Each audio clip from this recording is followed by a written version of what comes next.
Mama said there'll be days just like this. Come on. Make you come closer than close, yeah.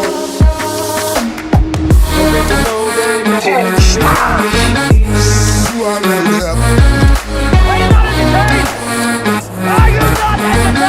Come on, baby. Who ready? Who ready? I want Mason Royal.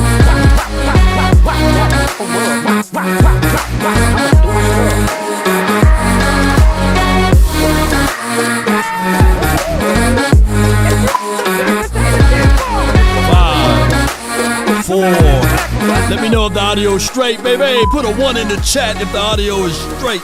Come on. 5, 4, 3, 2, and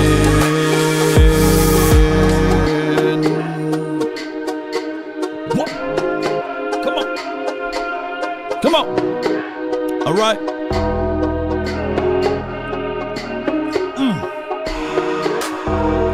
Let's get it. One thing we all adore, something worth dying for. We stuck in this, searching for in fame. Oh my goodness, man, a lot of people searching for fortune and fame. We stuck in this game, huh? Appreciate everybody, man. If you saw my morning video and you see this video, there's 2 laws, right? Because shout out to the barber, man. The barber, oh my goodness, got me in a good seat over here, baby. But appreciate everybody for tuning in and being part of all of these type of episodes. So, fame. We're going to talk about that. You know, Dak Prescott case has been dismissed, right? And there's people going back and forth with me saying, no, he's still going to go to jail. He did it. Oh, he did it. I said, wait a minute. Hold on. Pump the brakes now. Come on. And they want to fight me, right? I never said he was guilty. I never said the brother was innocent. I told y'all that, hey, he's going to feel relieved now, right? You know, he's just going to feel a whole lot better than what he felt by the way on all of this stuff that was going on. Ain't that right? But I appreciate everybody for tuning in. I booked my stay for Oxnard. I will be there for about 15 to 16 days.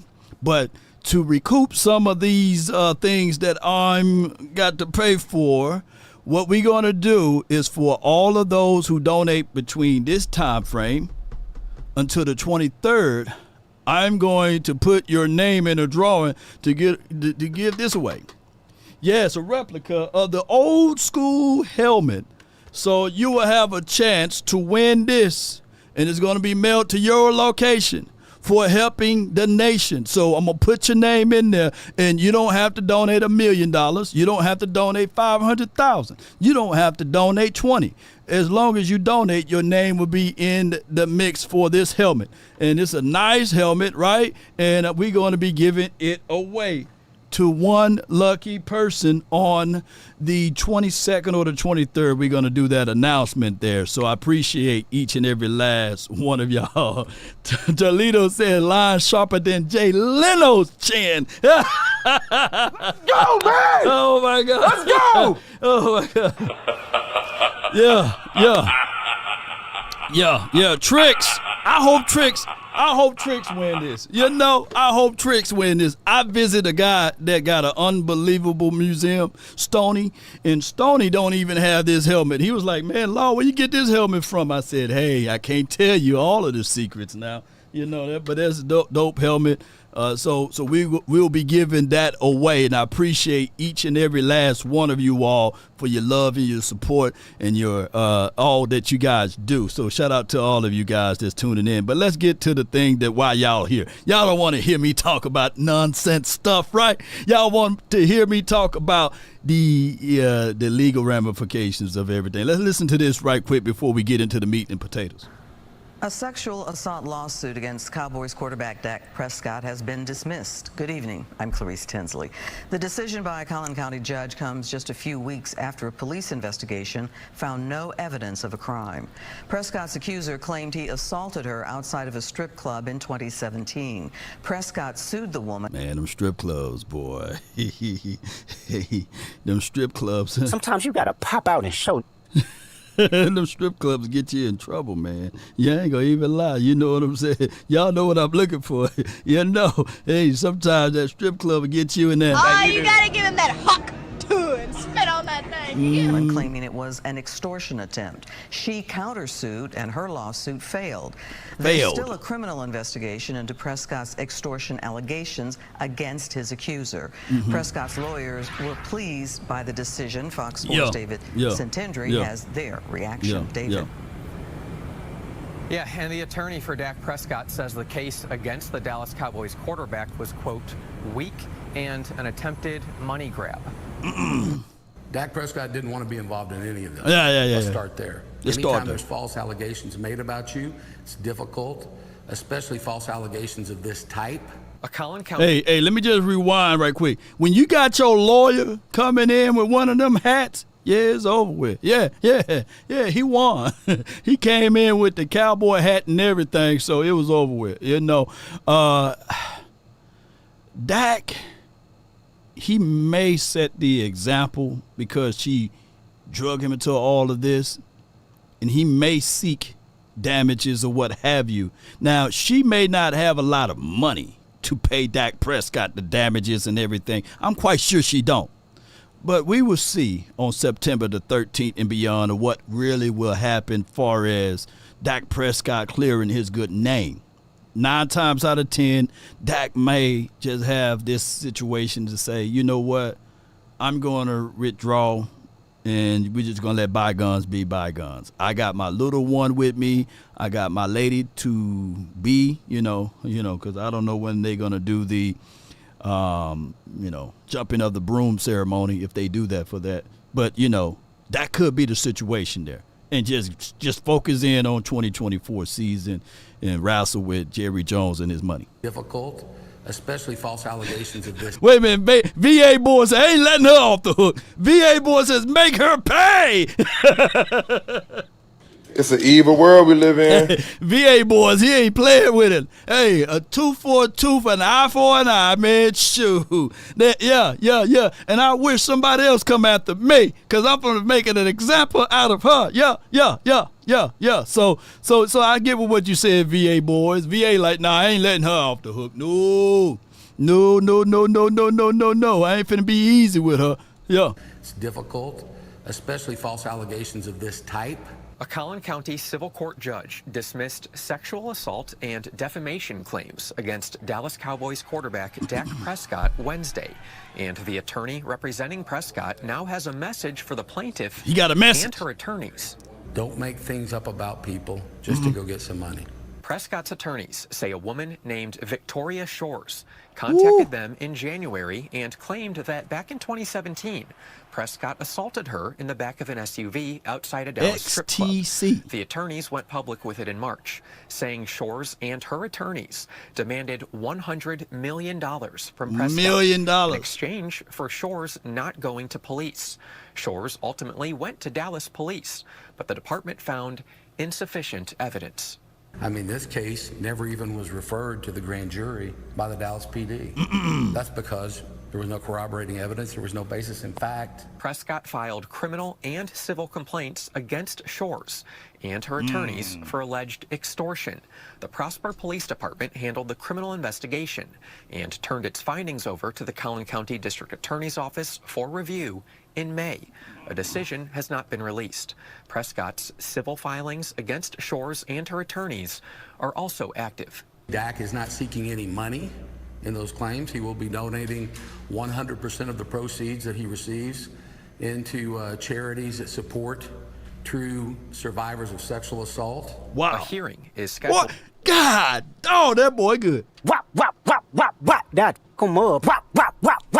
I'ma do my stuff. Man, so he's going after it, and then he's going to say, all right, I'm going to take the money that you tried to extort me from, right?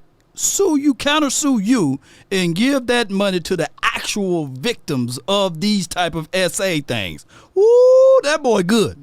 Dang, that boy good. That boy is good. Oh, my goodness, man. Hey, she's somewhere. Hey, girl, Victoria Shores. Hush your mouth, girl. Hush your mouth. Oh, my goodness, man. Oh, that's some presidential stuff, man. That's that stuff that you can win Man of the Year, you know. Oh, my goodness. Hey, VA boy says savage, because this is my first time. Y'all can tell I haven't heard all of the readings in the documents, so I'm listening to this with virgin ears. My goodness, man. All I ask is when you lay your head on that pill at night, you know I gave you everything I had. I gave you everything I had. Jeez. Let me quit messing around with Victoria Shores before it be a knock at my door, you know. I don't have that money Dak Prescott got to fight all of those things. But man. For September 13th to determine whether sanctions might be levied against Shores and her legal team in response to Shores' claims of sexual assault and defamation lacking merit. I'm upset at Mrs. Shores for bringing these allegations against Dak, but I'm far more upset against the attorneys that supported these false allegations and supported them in a way that is not legal. This is literally an example of what you should not do as a lawyer. Shores' attorneys at Zahai Law Firm have commented with us in the past about this case, but they have not responded to multiple requests for comment today.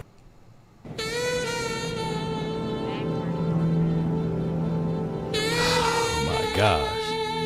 Riggs! She in trouble, Riggs. And we don't know, man. Shores might have a trust fund. She might have the money. She might, you know, because sometimes to get with someone, right, of that kind of caliber of money, right, to be in the circles, sometimes your circle, you got some money, right?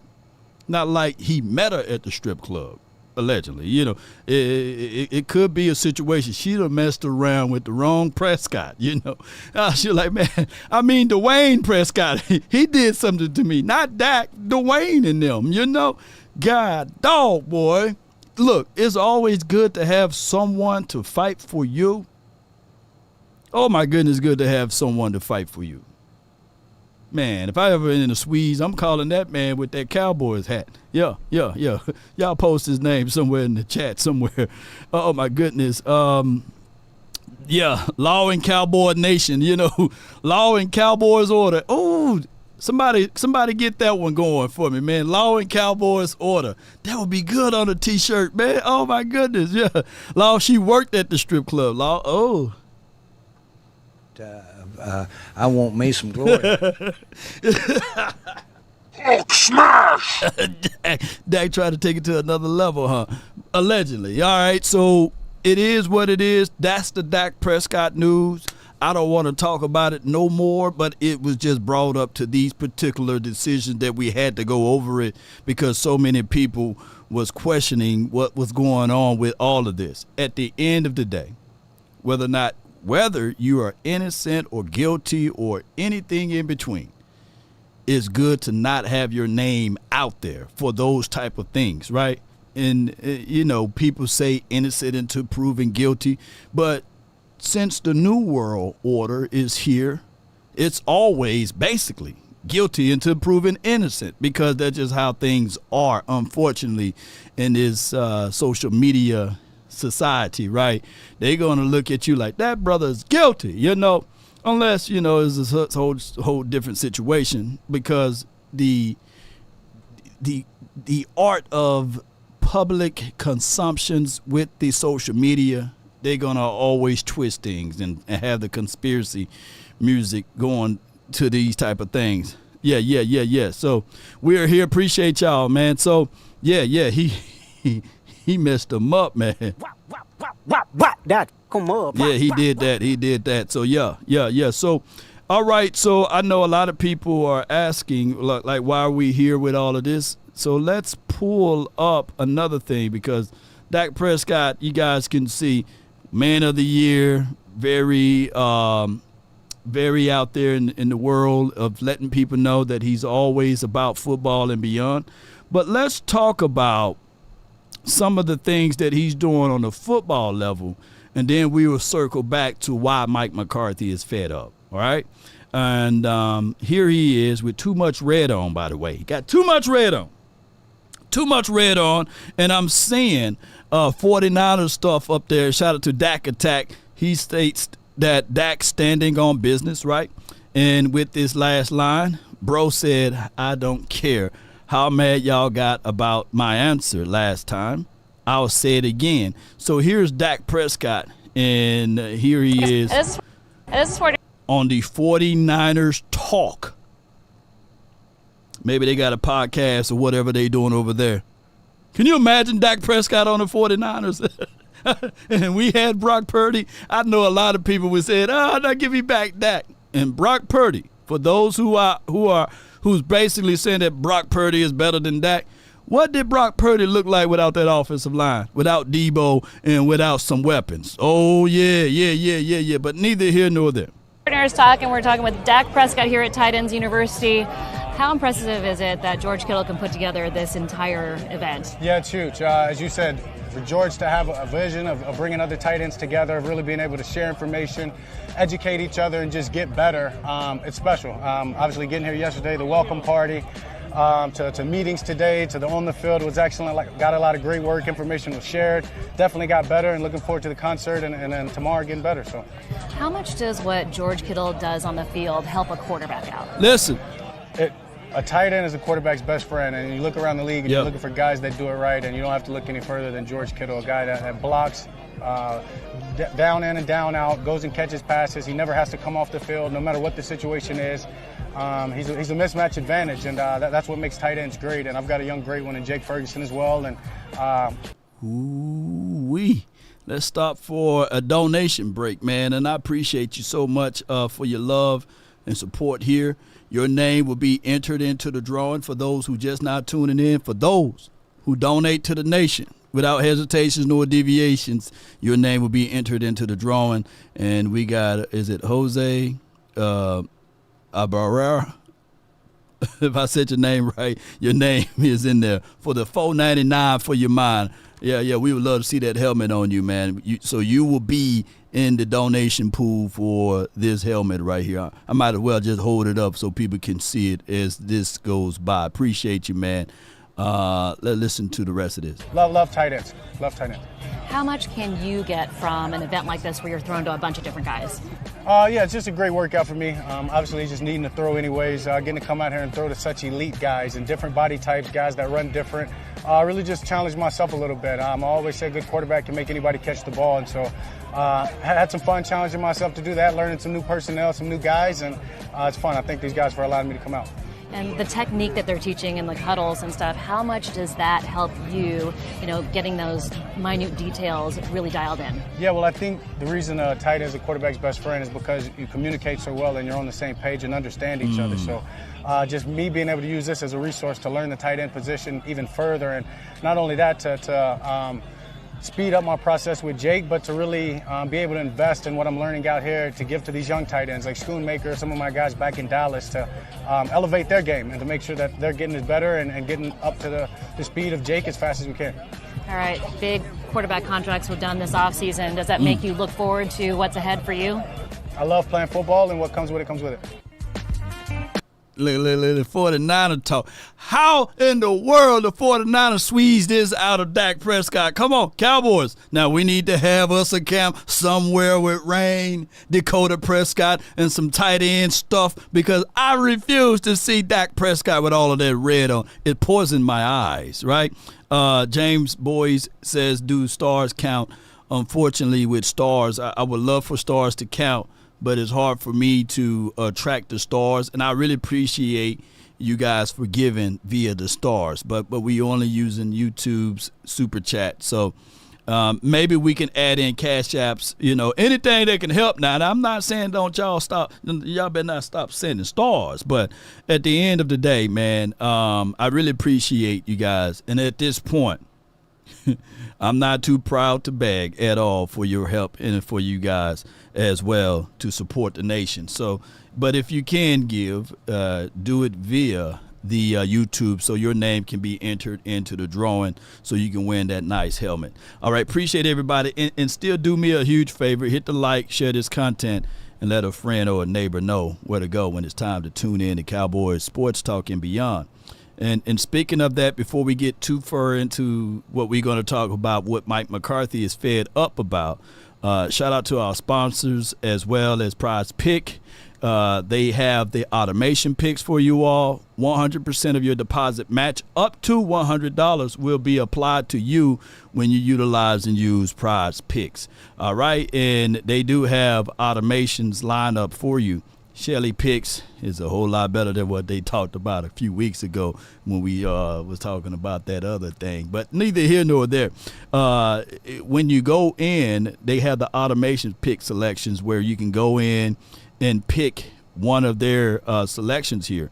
And when you look at it, I've already selected some. That's why the error popped up. But you can pick for the future picks. The absolute way of PrizePicks, they have MMA. They have the WNBA, they have the MLB, in as well as soccer. If you into those things, you can utilize PrizePicks and you can be in the mix. All you have to do is download PrizePicks, use promo code LAW, and they will match up to $100 of your selection. I appreciate you all. All right, so to the Cowboys information, ladies and gentlemen, I want to bring this up because Calvin, he brought in some more and more details. He was on 105.3 The Fan, and I think that Calvin Watkins is one of those guys that's very thorough. He don't do a lot of clickbaiting. If it's white, it's white. If it's gray, it's gray. If it's black, it's black. That's how he operates, and I love the way he write his reports or what have you. But he was on 105.3 The Fan, and he gave his thoughts of all of this, of the inside details of what's going on. So, TC on the drums, man, appreciate you, Law. And you're going to be entered into the name of this right here too, bro. Yeah, TC on the drums says, Law, if we're a rich man, you be set. But back to reality. Yeah, man, if I was a rich man, you know, I would be, you know, I consider myself wealthy, right? You know, because if you're healthy, you're wealthy, right? So I consider myself wealthy, right? Right, you know, because I know for sure. Michael Jackson wish he was in this seat, right? He's somewhere on the other side, right? So I know that I'm wealthy, right? So this is how it goes. But the life choices and everything, you know, it is what it is. You know, money provide the ability to have access to things, right? And that's just what it is, for what it is, right? And we need access for them. I just can't walk in and say, hey, man, I'm Law Nation, man. Provide the room for me so I can stay the entire time at Oxnard. You know, those bills got to be done. All right, so, yeah, let's get it. Let's listen. Here are the headlines I wrote down in the commercial break. Mike McCarthy, and this is in response to that Tyler Dunn, Mike McCarthy is fed up. Mike McCarthy isn't too worried about the Cowboys because he believes they will definitely be better in 2024. Is that delusional? He was a little bit irked by Joe Witt not being Oh, let's pause right here, boy. It's contagious, man. Appreciate you. Yes, indeed. This is for the Oxnard funds. Keep up the great work. He didn't say good work. He said the great work, baby. Let's go. Shout out to you, Steven Carroll. Yeah, appreciate you so much for your love and support, man. Really do appreciate it so much. Let's keep that up there, man, for a second. Promoted to defensive coordinator, his guy, instead going to Dan Quinn in D.C. Had a similar close relationship with Rob Davis, who left here after some years. McCarthy was not happy with the timing of the Zeke signing. Not because they signed him. He wanted Zeke signed during the draft process, so he didn't lose him to someone else. Is that delusional? Let they speak on it. Stephen Carroll, $49.99. Lattes for the Oxnard funds. Keep up the great content. Appreciate you, man. Thank all of y'all support, man. Oh my gosh.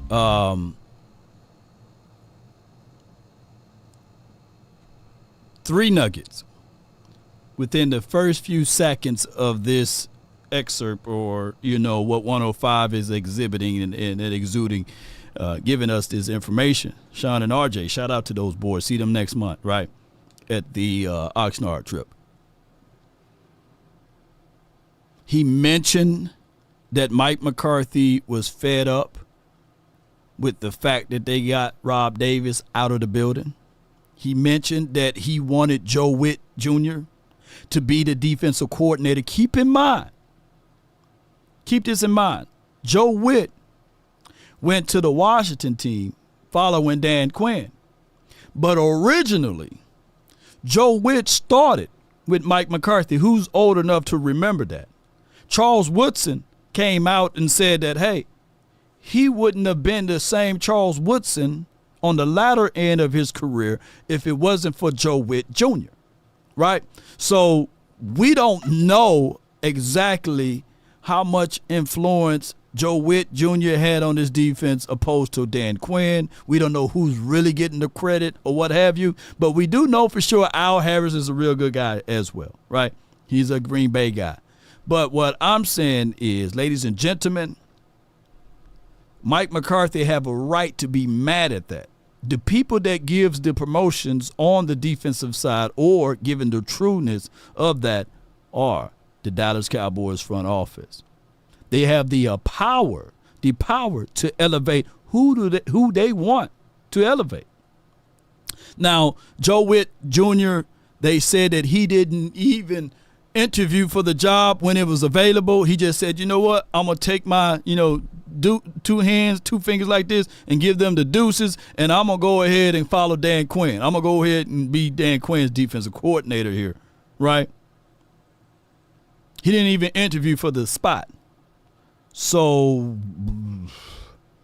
it's a real tangible thing of the reason why Mike McCarthy could be mad at it. Now, this was the other day when we had Brian Broaddus on the show, and then we'll play the rest of this audio, but I want for context to bring in the reason why. But he's won 25 games in 2 years. Right. But, man, he made a big – Jerry said, listen, I'm not interested in paying Joe Philbin no $2 million a year. Gone.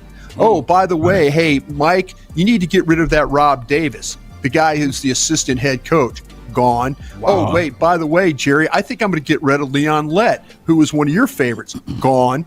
You see what's going on with that staff a little bit? We're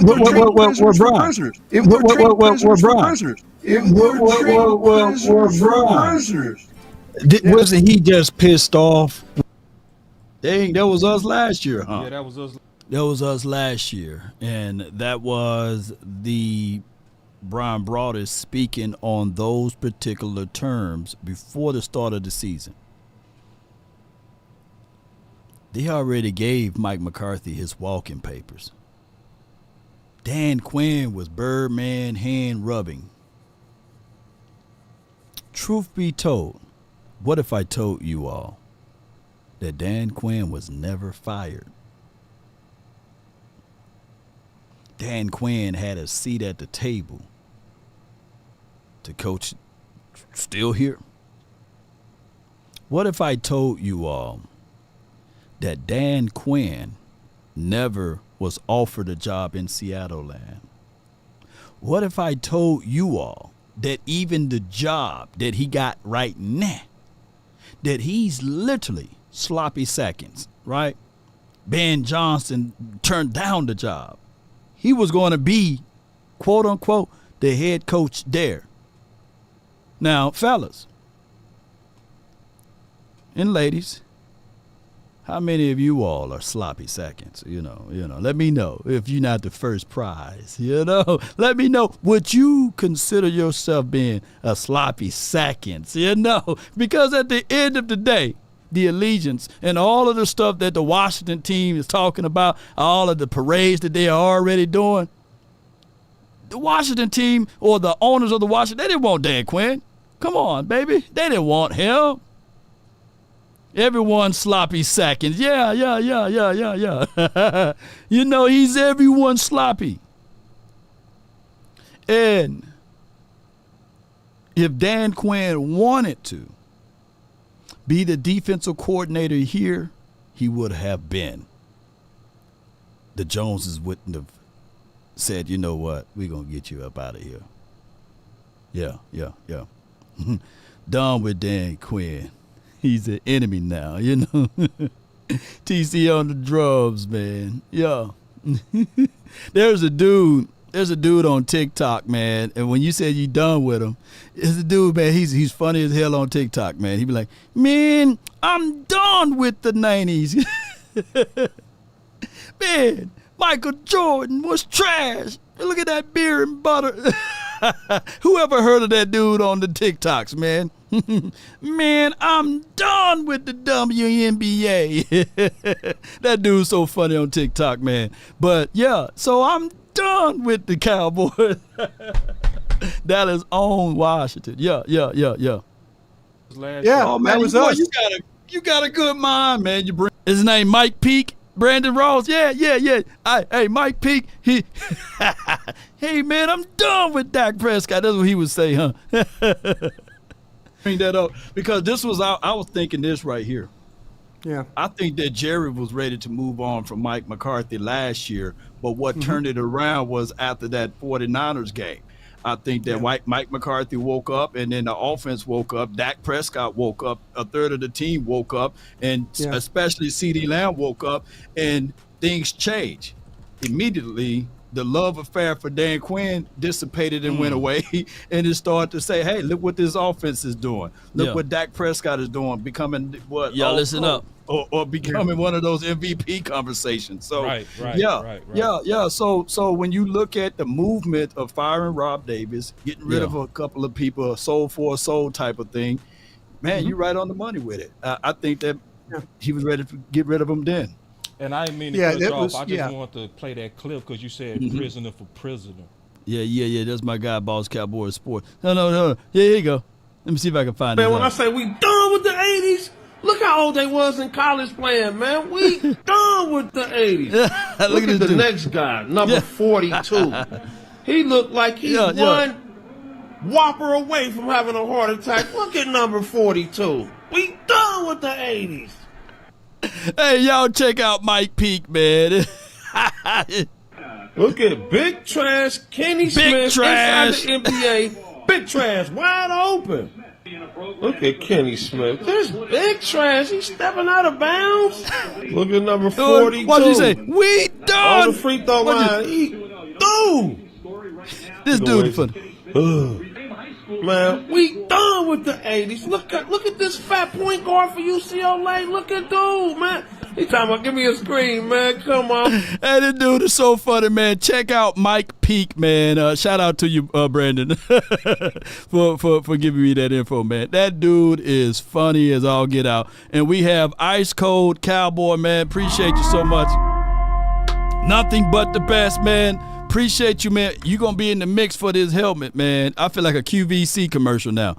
Hey, we're tuning in to the Law Nation Film Session as we take a deeper look at the throwback 1960 helmet. You know, yes, indeed. So appreciate you, man. We done without giving you guys giveaways. Come on, man. Let's listen to this, man. Improvement. Oh, that Mike McCarthy may not view the Cowboys' lack of moves as negatively as the rest of us because of moves like Cooks and Gilmore, and he believes in draft and develop. So some very interesting nuggets QVC here law, from baby. Calvin Watkins, our guy from the Dallas Morning News on the D&M Leasing Hotline. Good morning, Calvin. Thanks for joining us. How are you, man? I'm good. What's going on? You tell us. You're the one that's going and doing some digging here. Obviously, this article that came out, McCarthy Fed Up, created headlines. What did you find out that kind of countered that? Come on, man. It really wasn't so much a counter. It was more about, is he fed up with everything? And I think every coach in the league can probably complain about something, with their owner or their general manager. Mm-hmm. And Mike is no different. Did he want Joe Witt as his defensive coordinator over Mike before they ventured down the path of Mike Zimmer? Yes.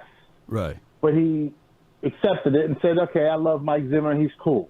Does he want Dak re-signed and CeeDee Lamb re-signed? Of course he does. What coach who's coaching the Cowboys wouldn't want that? Right. Is he understanding that the salary cap has been a detriment to the Cowboys because they've paid so many veterans big money and they haven't really signed, guys like Dak and CD sooner? Right. And that has affected the cap in future years so they could get some veterans? Yes. However, last year, two of the most prominent players on their team they acquired by trade, right? Did he want Zeke Elliott signed a little bit quicker during the draft process? Yes. But they got it done. So there are little things that bother McCarthy. Does he want a contract extension? Well, hell yeah, he does. Yeah. He likes living here. His daughters are playing volleyball. He lives in Allen. He's enjoying Texas better than what he thought. His wife loves it here. Yeah, who wouldn't want to secure security in their job? So, yes, those are a lot of things that he wants. But is he fed up and he says, I hate Jerry and Steven, the cheapskates? From people I've talked to, that is false. But like I said, every team and every coach in the league can complain about their owner. All right. Let me dissect what he's saying here. And we all fed up. Right? The food just don't taste right. And they keep serving us the same meal. And we all fed up. Not like we are fed up to the point where we leave mom and them, you know what I'm saying, because they cooking the food bad. We fed up with the same food all the time. And Mike McCarthy, from what Calvin Watkins is breaking down, is basically, hey, things could be better. Hey, we could have did this a little bit sooner. Hey, I'm fed up. And, of course, it was leaked out with the dude or what have you, and one of his closest people, his compatriots or what have you, whatever it may be. But that's life, right? That's life, man. So we at some point got to understand that portions of it. Because he can't sit back and say, I'm happy. I would rather for someone to spit their truth versus their lies, right? What did Kendrick Lamar says? Don't tell lies about me, and I won't tell truths about you. That was bars, man. Did I say the bar right? Y'all let me know. Put the actual bar down there in the chat. So that's just what it is. He telling truths. But don't put lies out about me. But at the end of the day, we all understand that we are under a very much so microscope. We are. Man, we can't do nothing out here as Cowboy fans. If we talk glowingly about our team, are we delusional? We talk bad about our team, we some haters of our own team. So we stuck in that middle spot, right? That's why I say I can't wait to get out there. So I can tell y'all the truth. So I can tell y'all, hey, Schoolmaker ain't looking good, y'all. Yeah. That's why Stephen Carroll sent his donations over, right? So that when I'm out there for at least 16 days away from my family, but I'm around my other family, I can give you guys some truth reporting. No wee-woo stuff, no lies. Calvin, the first thing that jumped out to me is the main reason he's not worried is his belief the Cowboys will improve in 2024. Now, this, covering this team as closely as you do, no fan basically would agree with that assessment and thought. Does Mike McCarthy really believe that they're better compared to last year, for real? Don't laugh, he might Calvin. be right, but right now all of us think that's crazy. No, don't put all in it. Don't put all in it. We missing 3 and a possible, 3 and a possible. Tyron Smith, Tony Pollard, maybe Jonathan Hankins, maybe Stephon Gilmore. Are they that important? And somebody gonna say, hey man, Tyler Biadasz, Dante Fowler, Dorrance Armstrong. Those guys are not replaceable. No offense to Dante Fowler. If Father Fowler is watching, hey man, I'm just calling a spade, man. I mean, are these guys? Is this what we crying over? Now, people will say, yeah, but what about the other people? They improve. Where? The Eagles are on a hope and a prayer that those young DBs can stand tall. They got young DBs over there. It's going to take 2 or 3 years for those boys to turn the corner, especially when you got 2 of them. And Slay, we already seen Slay. Oh, I hope they put Slay out there. Oh, I forgot about toe tag Gallup. Appreciate you, Paul, for the reminder. But around this time last season, everybody, mama, uncle, cousin, Tupac, and Biggie climbing out of the grave was saying that, man, look at what the Giants did. Ooh, Isaiah Simmons. Oh, my goodness. Hey, that wide receiver over there, too. Hey, he's going to be a little bit better than what he was the previous year. Oh, my goodness, Saquon Barkley. He's finally going to be healthy. Y'all remember that? Oh, Daniel Jones. He's better than Dak Prescott. Who remember that? And the Washington team, oh my goodness. They always been talked about, man. Oh man, Sam Howell, oh my goodness, man. He's in the same room as Pat Mahomes. Watch out, man. He owns Dak Prescott. He owns the Cowboys. Y'all saw what Sam Howell was able to do. And they got Scary Terry. Oh man, we should be very much so scary. Oh, man, the Bama boys, their front seven, they the best in the league.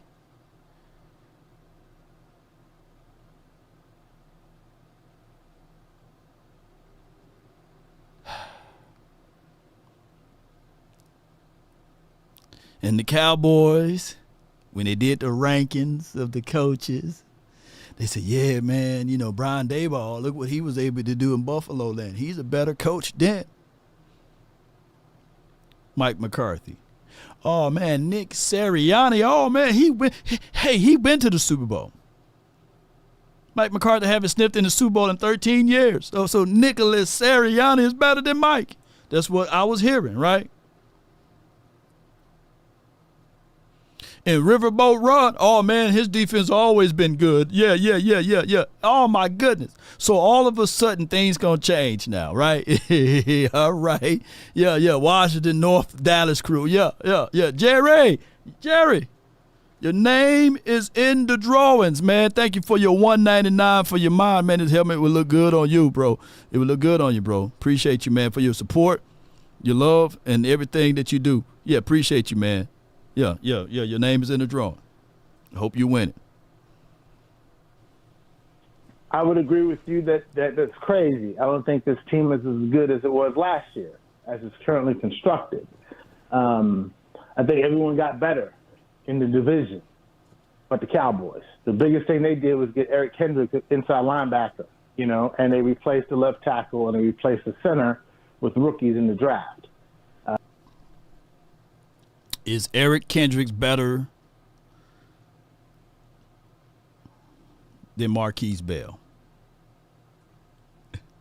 That's a yes or no. Is Eric Kendricks better than a Leighton Vander Esch? Because I forgot we lost Leighton Vander Esch. Is he better than a Damone Clark? Now, granted, he is long in the tooth. And for us to say, hey, we're going to build our foundations on Eric Kendricks is very slim now. I'm not saying that he can walk on water. Those are the possibilities. But just by principles alone, we got a better linebacker group.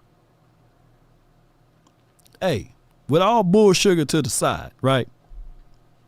just by us not beating you up, and I want you, if you somehow fool around and get signed back to the team, I'm just saying, I'm just spitting my truths. We better with Curse gone. You know, I'm sitting there like, who watched that Green Bay Packers game? I was like, Curse! Come on, man! Curse!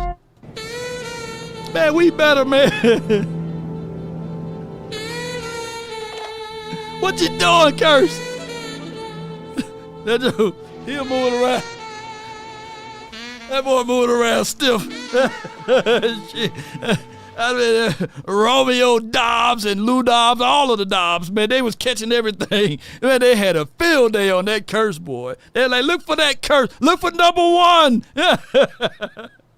Swallowed up. That boy was like a turnstile. You know, I was like, God, no, man, just put me out there, man. Put anybody out there. Curse was so bad. Yeah, Stephon Gilmore said, hey, do I stay on or do I release? And then you look up, tight end was so wide open.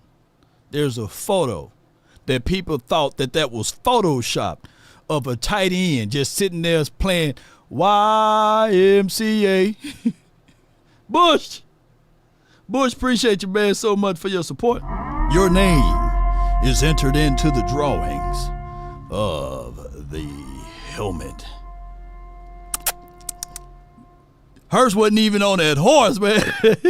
Hurst wouldn't have been able to fit on that horse. You're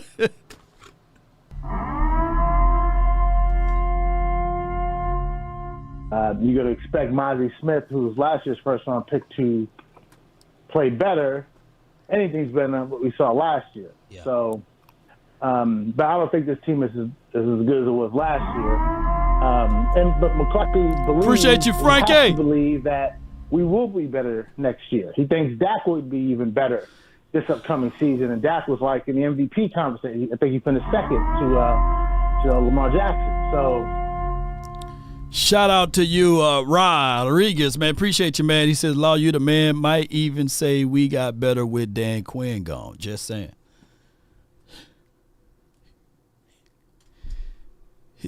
And shout out to Ice Cold Cowboy. It says, quick shout out to the Cobbs family. House burned down. I think everybody remained alive. Appreciate everybody, man, for your support. I would say this to Rodriguez.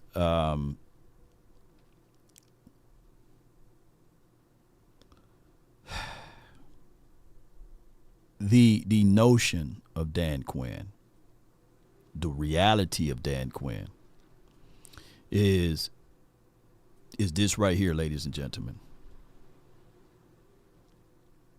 I think that Dan Quinn thought that he had this job as the head coach. And when things start crumbling and falling down, self-preservation is always a real tangible thing. I can look at all of you guys in the eyes and say to you all, would you rather coach at Washington or Cowboys? All of y'all would say, man, as stubborn as Jerry Jones is, man, nothing would be greater than to coach for America's team with the silver and blue and the star on the side of the helmet. There's not many teams that you would say I would rather to coach in. Because at the end of the day, if you're a man on principles alone, every man love to conquer. They love, especially if you're a coach, you don't run away from coaching. Shout out to Mike Tomlin for that. You want to be able to embrace the opportunity to say, hey, these are things that I was able to do and change and to elevate. Dan Quinn thought for sure, especially after week 1 and week 2. Oh, my goodness, man. They were saying, man, this Cowboys team, 85 Bears, bro. Shoot, they better. Oh, man, this doggone Cowboys team. Oh, my goodness. Y'all see this defense? 2,000 Ravens. 0-1 Bucks. Oh, my goodness. Then the Arizona Cardinals came about, you know. And once there's a chink in the armor, and once they figure out how to defeat you, oh, my goodness. Cowboys, they're eye candy type of team. When everything is rolling, oh yeah, they going after it. Yeah. So I truly believe that's what happened. With everything, we became an appetizer team. Satisfied with the small things. I'm not saying McCarthy's crazy, but I'm like, hey, I don't know what he's seeing, but hey, but he's the expert. I'm not. So we'll find out. Mm-hmm. Calvin, do you think Mike has less of a problem with the way they haven't signed people because of the whole draft, develop, and re-sign philosophy that Steven always preaches? Do you think Mike has much less of a problem with the lack of big splash offseason move than the rest of us? Mm-hmm. Yeah, I think so, because he looks at it as if draft and develop, CeeDee Lamb, Deron Bland, Trayvon Diggs, Micah Parsons. Mm-hmm. Those are 4 Pro Bowl players right there. Tyler Smith, forgot about my man Tyler Smith at guard. It's 5 players that you've drafted in the last 6-7 years, that have been productive players. So draft and develop does work. Now, no doubt, but you got to have the philosophy and the principles put into place. And the reason why it took me a minute, but I want to play this though, of what type of team we were. Here we go. I said, you want some people. You want a few people that's hungry. I said, you want some people that's willing to spend the next 20 weeks hungry for identity. I told you guys, you need some people that's hungry. I don't know about you, but that team that you threw out there on that damn field, they wasn't hungry. They were satisfied. The Cowboys are an appetizer team. The truth is what it is. When he made that rant, he made that rant after the Cardinals game. And you could just play that after the Bills game and the Green Bay Packers game. I get it, the 49ers, they handed us a real one, right?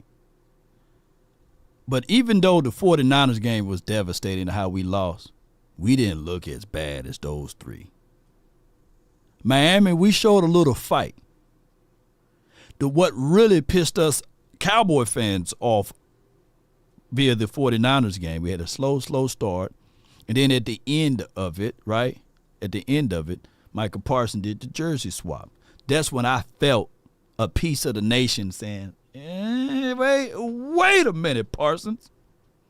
You can swap jerseys with anybody in the world, but not the Niners, right? And old boy Kittle's had the shirt or what have you, right? F Dallas or what have you. I wonder if Dak Prescott ever walked up to him and said, hey, you gonna raise that shirt up again, But that's a whole nother conversation. So listen to this again. I'm thinking that we're going to have more of this. I said, you want some people. You want a few people that's hungry. I said, you want some people that's willing to spend the next 20 weeks hungry for identity. I told you guys, you need some people that's hungry. I don't know about you, but that team that you threw out there on that damn field, they wasn't hungry. They were satisfied. The Cowboys are an appetizer team. The truth is what it is. If you think last week was bad, if they don't get off their ass and present something better than they did this week, it's going to be a long season. The fans deserve a hell of a lot more.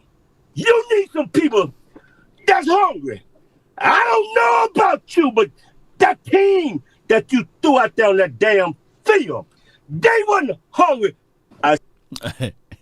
Hey, he speak like somebody uncle for real, man. And God bless the mic, because I'm quite sure it had a lot of aqua on it. It had a lot of hawk on it, dog.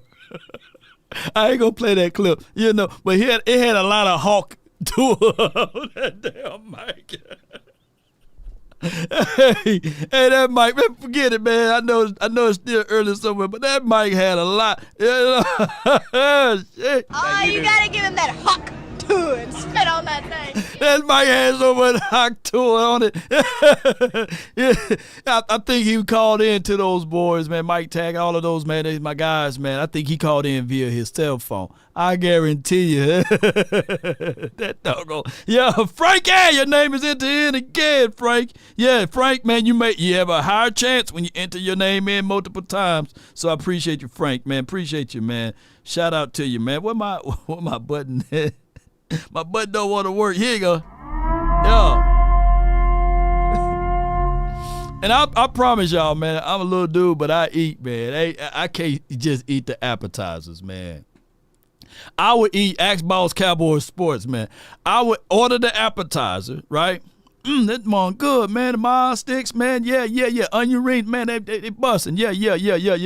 And whatever, jalapeno peppers, whatever, with the cheese inside. And I'll order my steak, my eggs, all of my good stuff. And then I say, hey, man, put another appetizer to go, man. You know, looking out for the kids, you know. The downside to that is when you have players who you've drafted that become excellent players or elite players, you got to pay them big money. Shout out to you, Adam Grassi. Appreciate you so much for your support. Your name will be entered in via the Cash App. Appreciate you. Thank you so much for your support. Let's listen to it. And the problem is the Cowboys have to work a little bit quicker in getting these deals done than what they've had in the past. Mm-hmm. You know, Dak Prescott's agent, Todd France, was smart. The Cowboys waited a year too late to get Dak taken care of, and then Todd France said, okay, let's get a deal done. Let's get a 4-year deal instead of a 5-year deal. Yeah. Because Todd France, we go back to the table. Now they're going back to the table, and the price has gone up, where Dak might get $55 or $60 million on the average salary, which is among the highest in the league, which is what he was getting before. And then now, as you know, other guys get their money. CeeDee Lamb's going to get one of the highest contracts for a wide receiver in the history of the game. Micah Parsons has told us, I'm waiting till next year to get my money because he knows the price is going up. Yeah. Micah wants to get one of the highest contracts for a non-quarterback in the history of the game. So the Cowboys can go to his agent, David Muguleta, and say, hey, we'll give you all this money. And David's going to be like, oh, we'll wait. Yeah. We're going to wait. We're going to wait. That's the other side of it, yeah. Unless you overpay him now. You know, but if I'm Micah Parsons' agent, why would I take the money now? I want to see what CD's going to get. I want to see what Dak's going to get. I want to see what Tua in Miami's going to get. You know, I want to, your guy in Buffalo, he might go back to the table himself because his average salary has dropped because everybody else's contract has gone up at his position. So the Cowboys are kind of stuck in a tough situation. I hate these salary cap type of things. But at the same time, sometimes you got to say, you know what, the hell with it. Let's just give him what he wants and keep it moving, and let's do it right now. Calvin Watkins, Dallas Morning News, joins here 105. Before they go any further into this, I just want to pull this up for references points because I think Nick Bosa is the highest paid non-quarterback guy, right? Let me know if I'm correct. And I hate talking numbers, man, because everybody gonna talk about deservements and this and that, you know. And that's just how it goes with this territory, man, when you're talking about Cowboys and money in general.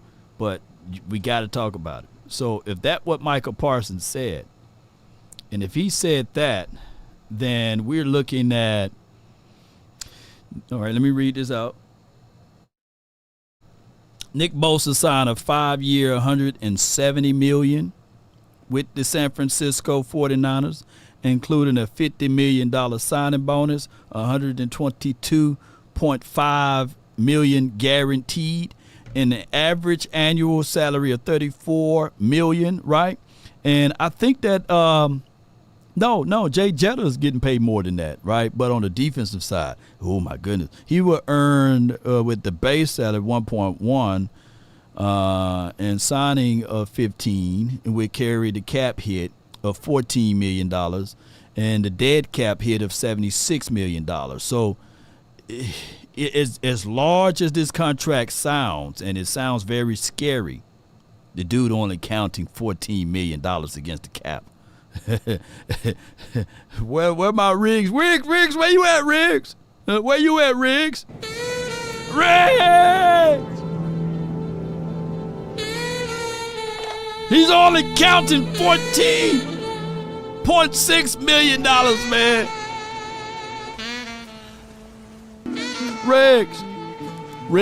Riggs. So, I don't think that's a major problem. The problem is what took Bosa to get there. He held out, right? It took him a slow start last year, right? And then he would show up against the Cowboys, when week 5, whenever we played, he started to show up. But he's taking a page out of that book.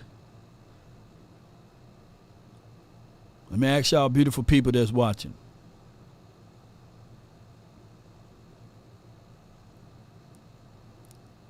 Is Parsons and Bosa the same player?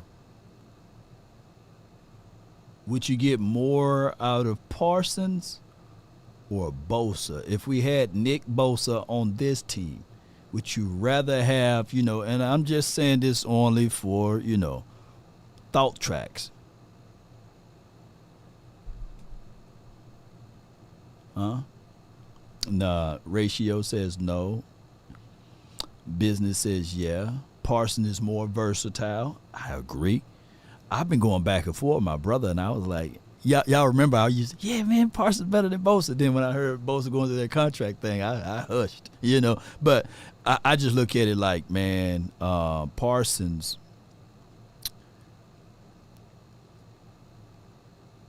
is Parsons, man.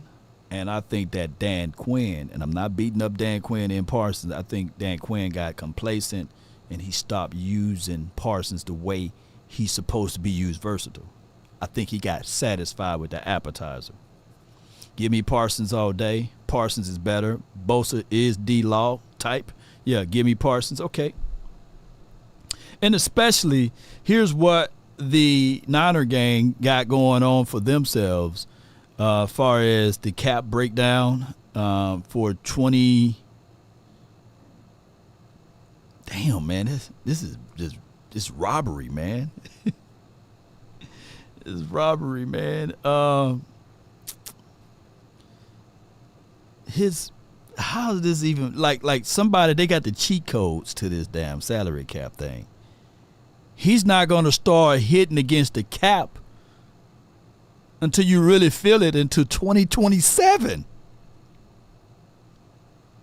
You guys see that? His base is 1.1 in 2023 or 11 million if you add those together. But we're just going to look at the base. Forget the signing prorations because that's what you can do when you sign a person early. So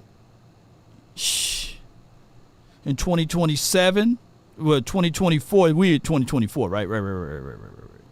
So he's not going to really hurt the Niners until 2027 when it's $32 million against the cap.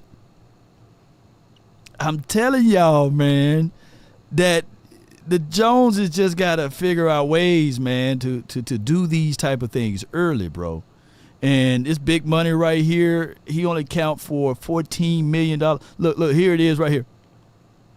$14 million against the cap for 2024. $16 million against the cap in 2024.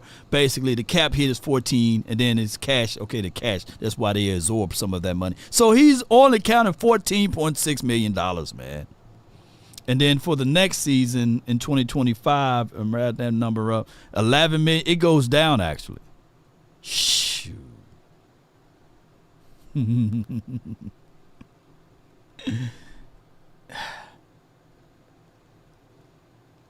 Cheat codes, man. Let's listen to what he got to say. Five to the fan. Why are they so hell bent on Zeke? And that's a good question. I don't know. Because it just doesn't make sense. Like the organization went away from paying running backs, and they went away from prioritizing the position. Mm-hmm. And I'm not saying they're doing that now because they're obviously not. He's not making he's not making $14 million anymore. But right. bringing him back, and he keeps declining in yards per carry. Yeah, I think the problem with them is everyone talks about the Zeke contract a couple of years ago, and they should never have paid him, but that's for business history. Zeke was holding out. He was still in his prime, and they had to pay him. So now you could talk about the length of the contract and those kinds of things, but they were forced to pay him because he held out. Same thing with Zach Martin. He held out last year. He's going to hold out this year. The whole Zeke conversation, I think that, some fan base and some, media personnel is looking at it, that they looking at Zeke as the end-all, be-all. I'm looking at Zeke for short yardages, and I get it. His overall collective yards is like 1 point or 2 points, something like that. Yards per tote, 3 yards per tote, whatever it is, Don't look at him like that. Dude got a nose for the ball he got a nose for the end zone when he inside the 20. We didn't have that last season. Look at it, and I know this word is like fighting words to most, but look at it like running back by committee. Zeke, Rico, maybe Tiny Deuce Vaughn, you throw him in there. Maybe the Lovett kid, if he makes the team. Maybe Royce Freeman. It's going to be that. Running back by the committee situation. And I know that those are fighting words right now. And I know that we are looking at what this running back room looked like last year. But we were depending on a guy who never had that role before, and he's coming off of a hurt year, right? He's coming off of a hurt year. And his name was Tony Pollard. I would prefer to have this version of Tony Pollard back, right? But he's on another team. But when you think about all of this right here, Zeke, he dropped that cantankerous head, and he gets some yards. Rico Didal, he's a downhill runner. He will be able to get those little dirty yards that we're looking for in the split or what have you. And to what it's worth, if Deuce Vaughn is not able to do things, you throw him in the backfield, catch in between some flats here and there. West Coast always offense, right? And Malik Davis, to a degree, let him continue to do his thing, right? I like Malik Davis when he's given the opportunity. So I get it, man. We want to be ultra negative about this running back core. But keep in mind, Jeff Blasco didn't have a good start last season in his first role as the running back coach. And he had some issues with family members. Someone passed away and his family members and stuff like that. So he had a rocky start with Mike Solari. These things sound like bevies of excuses. I get all of that. But at the end of the day, I truly believe that if it was up to me, if I had a choice to take this running back group versus last year running back group, give me this year running back group. Give me this year running back group. Come on, baby. That's how I look at it. And let me also pull up the Elliott, the Micah Parsons thing. Because that's another thing that we talked about, like far as his payment and what he's going to get next season and what he's should be worthy of getting this season. And this is me pulling up the Joshua Allen, the brother, not the other one, the brother, Josh Allen of the, I want to say Jacksonville Jaguars, right? Let me pull up that brother. All right, so with that being said, let me squeeze all the way down here. Bear with me. Y'all can watch those B-rolls as they roll. Yeah. It won't be 21. It'll be 15 looking at you. And last season, we were able to see this guy show up and show out. He got a better role, a bigger role. And he was able to do some things out there on the field of play. And his name was Josh Allen. And my thing is, and my thoughts of all of this, is this right here, ladies and gentlemen. As soon as I find a way to get rid of this B-roll. Bear with me. That's that one. Hold on. Boom, boom, boom, boom, boom. Building the plane as we fly, baby. Yeah. And where is that? Here we go, right here. Here we go. Get out of here. Get out of here. Giddy up. Here we go. Giddy up. All right, so last year, Micah Parsons, he had 34 solos, 16 assists, 16 sacks, 1 forced fumble.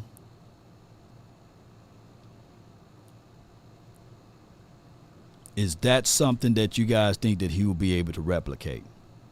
Do you guys think that Micah Parsons will be able to replicate what he did last season with this new administration, with this new defensive situation? Do you guys feel that? Because a contract that's more like the Parsons speed is this brother right here. His name is Josh Allen. He gotten a 5-year deal. Let me see. Yeah, here we go. He got a 5-year deal, $141 million contract. Jacksonville Jaguars, including $88 million guaranteed on an average annual salary of $28.2. Allen would earn his base of $2 million there, signing bonus, and a $32 million deal of a workout bonus of $500,000, right? So with all of that being said, what he count against the cap? That's what I really want to know. What he count against that doggone cap? Y'all help my brother out. Boom, boom, boom, boom, boom. Summary. Yeah, so he counts $11 million against the cap for 2024 this season, and then he counts $15 million against the cap for 2025. So you really don't feel anything for him until 2027. Now, he was able to do this last season as well. Now, this is what he did now. He showed up and showed out. He had 35 solo tackles, right? He had 12 assists, 2 forced fumbles, and 19 sacks.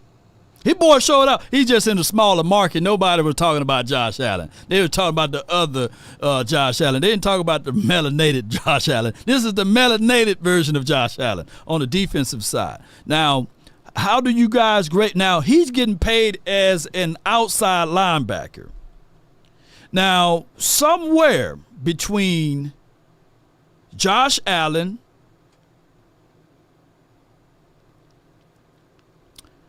Micah Parsons, and Nick Bosa is where you're going to go pay Micah Parsons. Somewhere in between. So which way are we going with it? And I know Parsons is literally in between those two boys, right? Right? If you really think about it, right? He can do anything and everything Josh Allen can do, but better in my opinion, right? And I'm not taking away from Joshua Allen, right? Both of them. So he's somewhere in between. Now, TJ Watt going to be like, it's time for you to pay me too, you know. So you better get in front of this before TJ get a re-up, you know. So 16 sacks for Parsons. And old boy had 19 last season, right? And total pressures, he had 90 pressures, 17 hits, according to Pro Football Focus, 54 hurries, 40 stops, 2 forced fumbles. Shoot, that boy was killing it last year. God dog, he was popping. He had to show somebody some stuff, man. Shoot. Sometimes you got to pop out and show certified boogeyman. I'm the one that up to score with him. Walk him down whole time. I know he got some hoe in him. All right, so and Parsons had 103 total pressures, 18 hits, 69 hurries, 33 stops, 1 forced fumble, 16 assists. So it's kind of like he was their version of Parsons. Parsons' version of Parsons is over there in Jacksonville Jaguar land. Like he was their version of what Parsons is over there, right? So Saiton, appreciate you guys, man. He says, Law, do you like Dalton Kincaid pick for you talking about Dalton Kincaid pick for LA? You talking about for the Lakers, right? I had to look up his tape. I don't know him about that. Yeah. But appreciate you, man. Your name is entered into the drawing site, and appreciate you, man. Appreciate you. Paul says 88 million guaranteed, bro. Yeah. So how much guaranteed money are you guys willing to give Parsons? They're going to pay these guys, right? So my problem with Zeke coming back is there's all kinds of running backs. They're running around out here. You could have found someone younger and maybe for the same price, maybe a little bit higher, and they'd be on your football team. And they didn't do that. In the draft, there were all kinds of running backs running around. We're just waiting to get drafted. Cowboys had a particular round where they thought that running backs would be there in the third and fourth round. They weren't there. They still could have drafted a running back in the sixth or seventh round. They didn't do it. So they were going to bring Zeke back. And I watched Zeke the last 5 or 6 games in New England last year. He didn't look a lot better. He is healthy. Now, is he Ezekiel Elliott from when you first drafted him 6, 7 years ago? No, he's not. He'll never get back to that. But it's almost like Moneyball. So what I mean is, at that position, you want to run the ball 200 times, right? Yeah. So we'll divide 200 times among 3 running backs: Zeke, Rico Dow, and Malik Davis. And then CD will get an end around. Dak will do a direct snap or whatever, run the ball. So we'll get out 200 You are the carries only from 4 or 5 participant in the different guys. conference. The average All you hope participants will are get to be 4. muted. If you get 4 yards to carry, then you're good. So that's how they're looking at that position. So don't look at Zeke as a 200 carry back.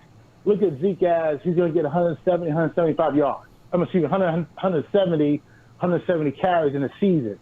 And everybody else will pick up the difference to get to 200. Calvin Watkins, Dallas Morning News, taking us inside the Mike McCarthy front office dynamic. One of the other things you wrote, Calvin.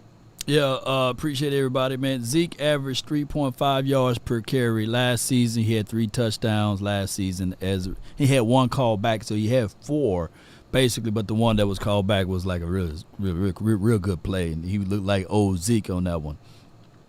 Who remember that one? If you follow the quote unquote Patriots. Smoke one for you. Thank you so much, man. Your name will be entered into the drawing for the Cowboys helmet. Appreciate you, man, so much. I'm not looking for Ezekiel Elliott to be the end-all, be-all.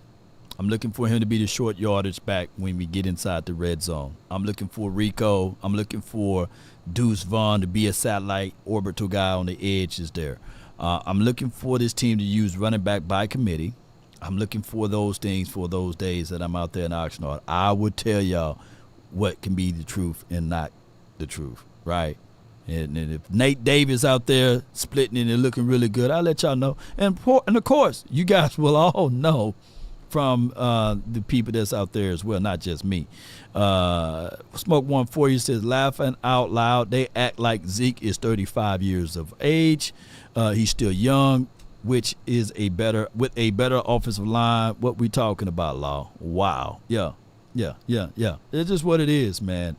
I'm looking at it just like you looking at it. Smoke one for you. Yeah.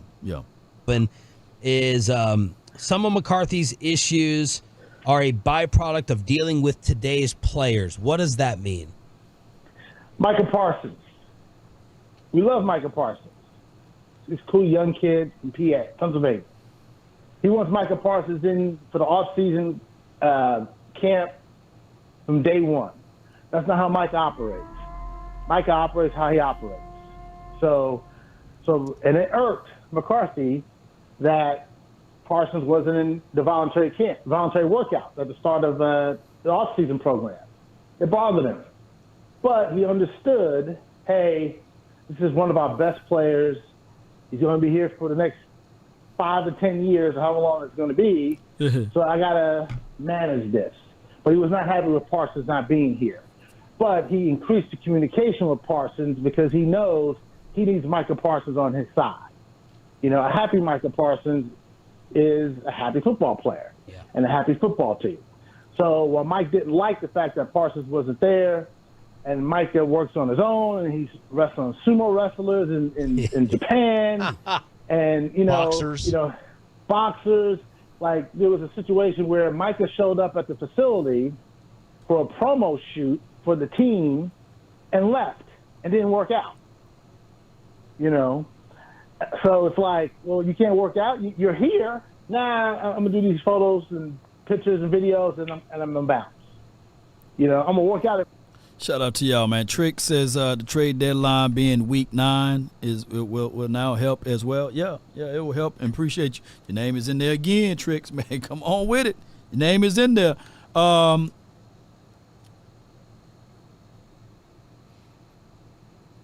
can be mad all you want, but it's voluntary, right? Somebody said, what do voluntary means, you know? Now, Parsons was there for mandatory duties. I know closely of what he was doing with my guy, Tony Mack, who is the elite boxing training guy, you know, that's here in the city of Dallas in the state of Texas.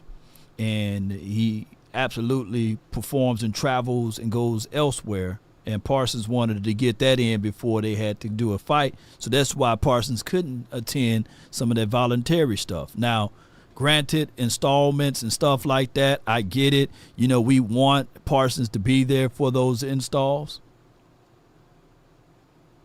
But, man, he's with the team now.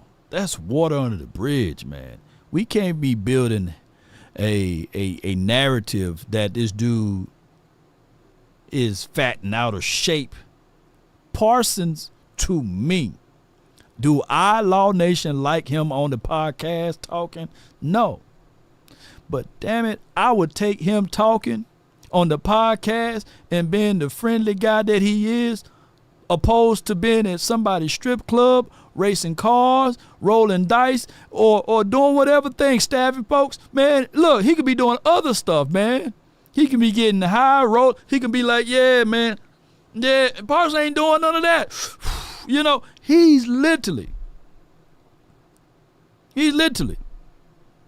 a workout warrior, right? He's not fat, out of shape. So what more do y'all want from me? What about, but, you know. What more do you want from me? Yeah, what you want? You want Randy Gregory? You know what you want? Yeah, shout out to Randy Gregory. But what y'all want, man? Shoot, him to be, yeah, I'm here every day. I know y'all want that, but man, shoot, just think before y'all start to slang this thing around and all of the hate stuff around, man. Old folks say this, man, and I'd rather have them inside the tent pissing out versus outside the tent pissing in. Yep. It's going to be frustrating. Look, it just wasn't a lot of cameras during those times. Y'all think that Michael Irvin made it to every practice? Y'all, you know, I'm not beating up Michael Irvin.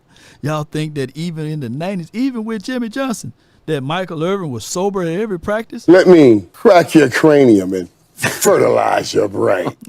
Y'all think the playmaker was just like, hey, he's on time every day? Come on, man.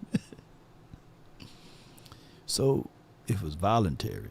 And I'm not sitting here saying that, hey, I'm cheerleading for Parsons because Parsons, you know, people are cool and everything. I know his brother and everything.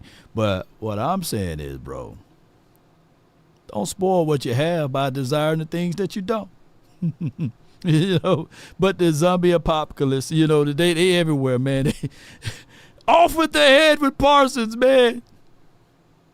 And when I pulled up that list of those who were drafted the same year Parsons, not one player that y'all said that y'all wanted outside of Parsons, you know, outside of, I meant to say, what's the kid that played for the Denver Broncos? He was the only one. I pulled up the entire list of those who was drafted the year Parsons was drafted on defense. And nobody could say, yeah, give me him. Yeah. Playmaker got high, law. Let me crack your cranium and fertilize your brain.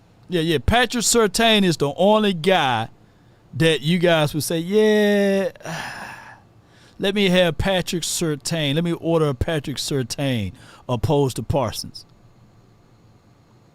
And as bad as Parsons may be, as bad as Parsons may be, we never had a team to score 70 on us, dog. Let me crack your cranium and fertilize your brain. Yeah. We never had that many. You know what I'm saying? And I saw Patrick Surtain on skates like, yeah. Boy down the field, hey, throw the ball. Patrick Surtain like, shit. I'm just telling y'all the truth, man. Now, the team scored 48 on us, you know, but not 70, you know. I'm just saying. McKinney and do some boxing and all that, but I can't come here to the Stars. It's right there, not that far. McKinney and Frisco, not that far. Last I checked. So I think those types of things. Oh, J.C. Horn. Yeah, J.C. Horn too. Yeah. I like J.C. Horn too. Still give me Parsons though. Yeah. My number one guy was Patrick Surtain, and I like J.C. Horn. Yeah, but when Parsons, I think he beat J.C. Horn on a foot chase. I said, dang, Parsons, he beat the damn DB. Yeah. Got to learn to manage it because these are today's players. Players today are using their voices more and more. Micah, as you know, does a podcast or a live stream, whatever they're calling it. So back in the old days, you would tell a player, hey, shut up, stop doing that, be quiet. And the player would go, yes, sir. Not today. You can't do that anymore. So he's got to manage that. As you know, Mike grew up old school. He grew up under Marty Schottenheimer. You know, and they were old school Jets with Kansas City back in the 90s. So he's had to learn to live with how players have a voice or using their voices more than ever.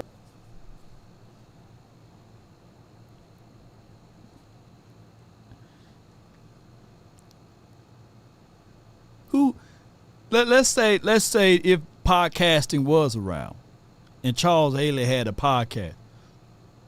I'm calling Cap, man. Who gonna tell Charles Haley, shut up? Shut up, Charles Haley, and get back to practice. Come on, man. Who's gonna tell Charles Haley and Neil, man, hey, shut up? Hey, man, I like him. You know, JB2 says Parsons, Bolton, Surtain, or Horn. Yeah. Yeah, Cap, man, ain't no way in the world, man. Calvin Watkins out here wilding, man. Ain't nobody gonna tell the old boy on his free time. And for those who old enough to remember, man, Hollywood. Who remember Hollywood Henderson, man? The original Micah Parsons. You know, yeah. He would do punt returns, kickoff returns. I mean, he go toe to toe, man, with Tom Landry, man. Who remember him? He called him Plastic Man. You know. Come on, people fail to realize ain't nothing new under the sun, man. Yeah. I mean, come on, man. These boys would have been still doing the same thing. Every year you have, who remember Dwayne Thomas? Dwayne Thomas fooled around and got traded to the Patriots and came back. He was a new one. He had a lot of nefarious things going, you know. Come on, man. Come on. Like y'all, like some people that just don't know, right? But who's gonna be really calling out Hollywood Henderson? Hey, man, we gonna sit you out, man. Man, Hollywood boy. Hollywood did power. Oh, man. Oh yeah. Woo!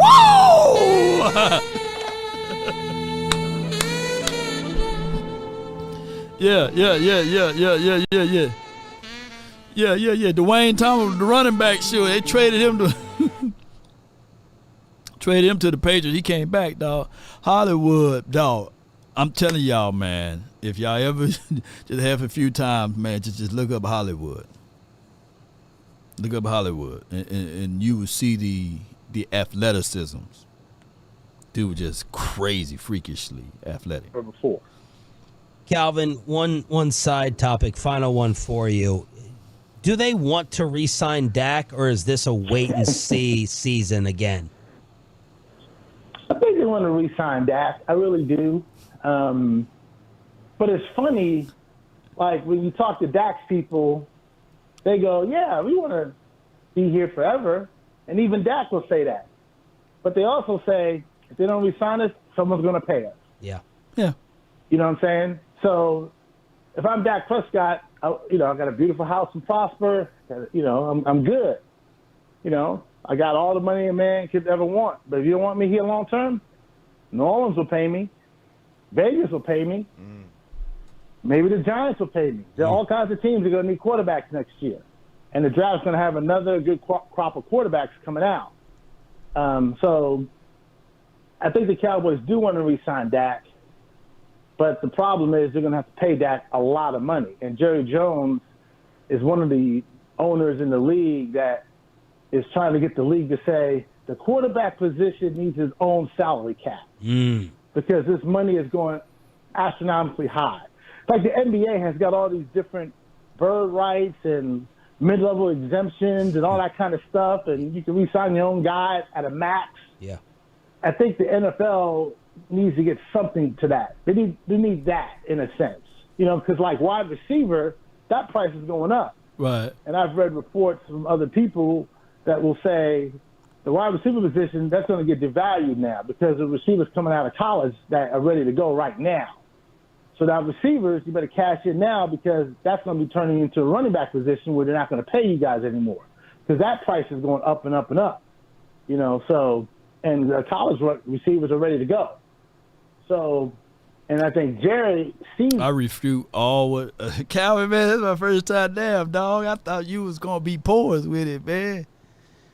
Wide receivers ain't going nowhere, man. That price gonna always just jump up there. And then Puka Nacua, I get it, and some of the guys that's drafted a little later, like Antonio Browns of the world back in the days. But wide receivers gonna always be a premium. You can't devalue wide receivers, especially after they show you what they're worth. Oh, my God. You can't. You can sully tight ends to a degree a little bit, but wide receivers, they're here to stay, baby. Right. First, it's 3 spots that every kid want to be, like a quarterback, wide receiver, running back, and occasionally a defensive linebacker or something like that, cornerback. Those positions are premium for a reason. That's just what it is, man. People going to always pay the highest for a wide receiver. Look, a wide receiver coming out of college, yeah, they give you, look, what's George Pickens? He's a real nice guy, man. We really like him, right? But at the end of the day, he ain't as good as some of those boys that's already paved the way. And somebody with the salary cap always going to either overpay or jump up there. So it's going to continue to rise. Can you imagine? And I get it, Shout out to you. Smoke one for you, man. Man, good Lord, I love it, man. Come on with it. Boy. Y'all gonna have Lord the Rich Carlton out there, the dog on Oxnard. I appreciate you, man. Thank y'all so much, man. Your name is entered into the drawing too, man. Oh my goodness, man. Yeah, appreciate you so much, man. Oh my goodness. Yeah. He said, Lord, you gonna tell me, you gonna tell Mike Singletary. Yeah, you gonna tell Mike Singletary. Lawrence Taylor, Joe Montana, all of them stars. If they had an opportunity like these dudes do now, who's back in the days is going to say, especially Charles Haley, slap themselves. Yeah. Yes. Get back to football. Hell no, man. Them boys ain't nothing new under the sun. It's just more things are visible now. Appreciate you, Smoke one for you. Yeah. Hell yeah. Yeah, it's going to happen, Like, why ain't nobody talking about Jonathan Hankins' podcast? I think that Jonathan Hankins on his pod, he does more of a family thing, like a reactionary, like this is what happened in the game. He's not necessarily saying like, hey, here's my top 5 quarterbacks or here's my top 10 running backs, and then we got to play them that next week. So I think that the way and the nature of Jonathan Hankins' podcast, and then, and no offense, because we partner with Bleacher Report, shout out to Bleacher Report. The Edge is literally on one of the most visible podcast stations out there, which is Bleacher Report, right? And Saiton, appreciate you. Smoke 14 yak $20. Says, Law, you going to tell Mike Singletary, Lawrence Taylor, Joe Montana, all them stars, if they had the opportunity like these dudes do now, who back then going to say anything, especially Charles Haley, slap themselves lol. Yeah. Who was the guy? Was it Deacon Jones? The guy that had like the sack record before they started counting sacks or what have you? Who gonna tell him, man? They had created a rule for him to stop slapping helmets. The top 10 will get paid, but they are easier to replace. Look at Garrett, Olave, Hill, Brown, Puka Nacua. You can find them in any rounds.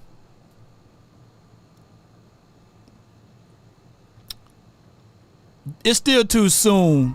My guy Saiton. It's still too soon. Chris Olave going into his second season or third season, right? Is that Tyreek Hill? You can't find another Tyreek Hill. And you're talking about Amon St. Brown. Like, did you just see what he just got paid? I don't think that they will ever be devalued to that degree. Now, you can probably pick up wide receivers. All right, so what you're implying, and this is what you're implying, though, Saiton, is that you cool with letting CeeDee Lamb walk, if that's what you're implying, that you can find another Lamb. What you are saying that Garrett, that the Jets are cool with letting him walk and they can find another Garrett. Or you cool with Chris Olave, and it's still too soon for both of those boys because the direct marriage to the wide receiver will still be the quarterback, right? Yeah, you still got to have the quarterback. But that's why those two are so interchangeable, right? Right? So the big question would be, and I'm betting against this, but I will agree to you if this happened. If,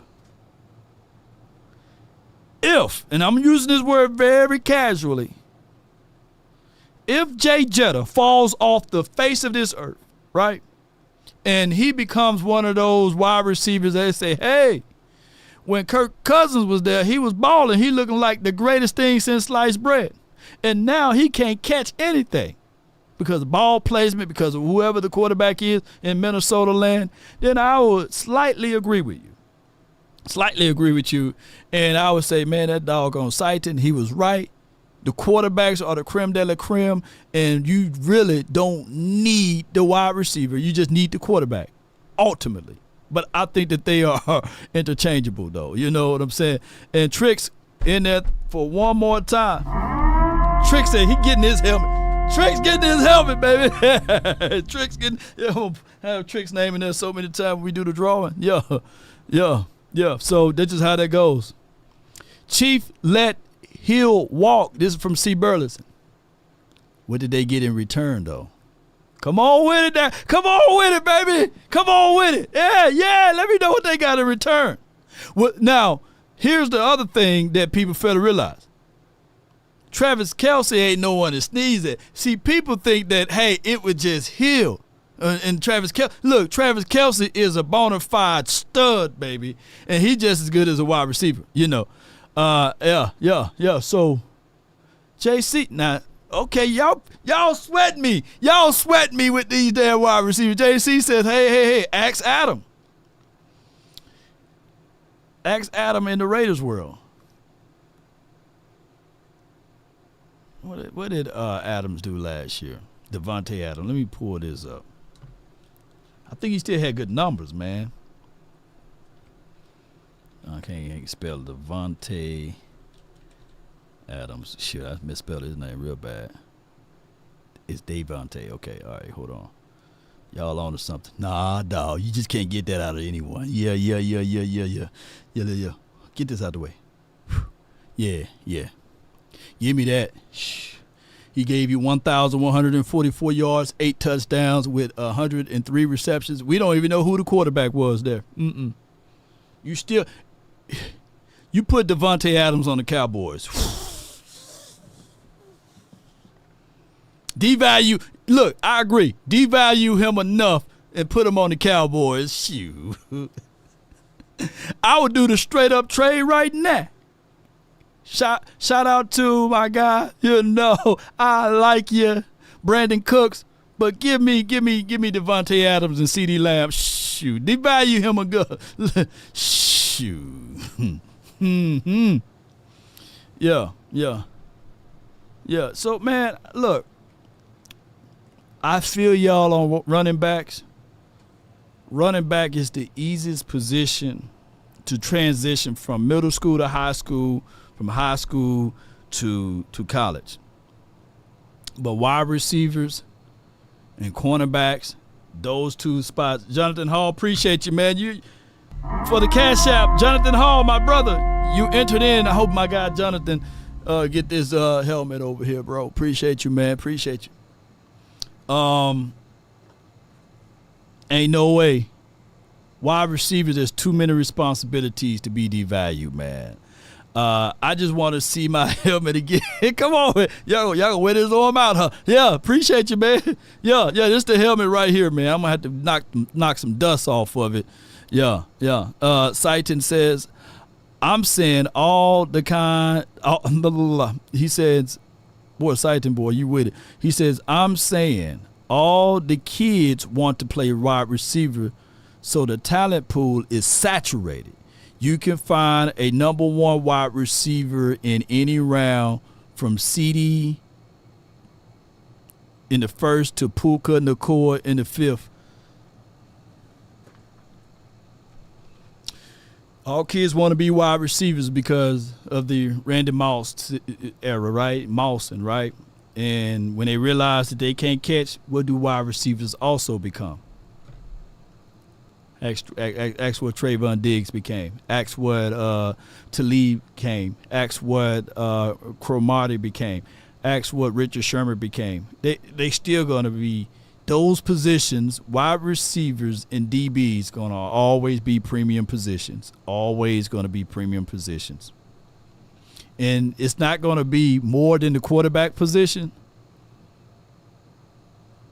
but the lifespan speaks for those positions too.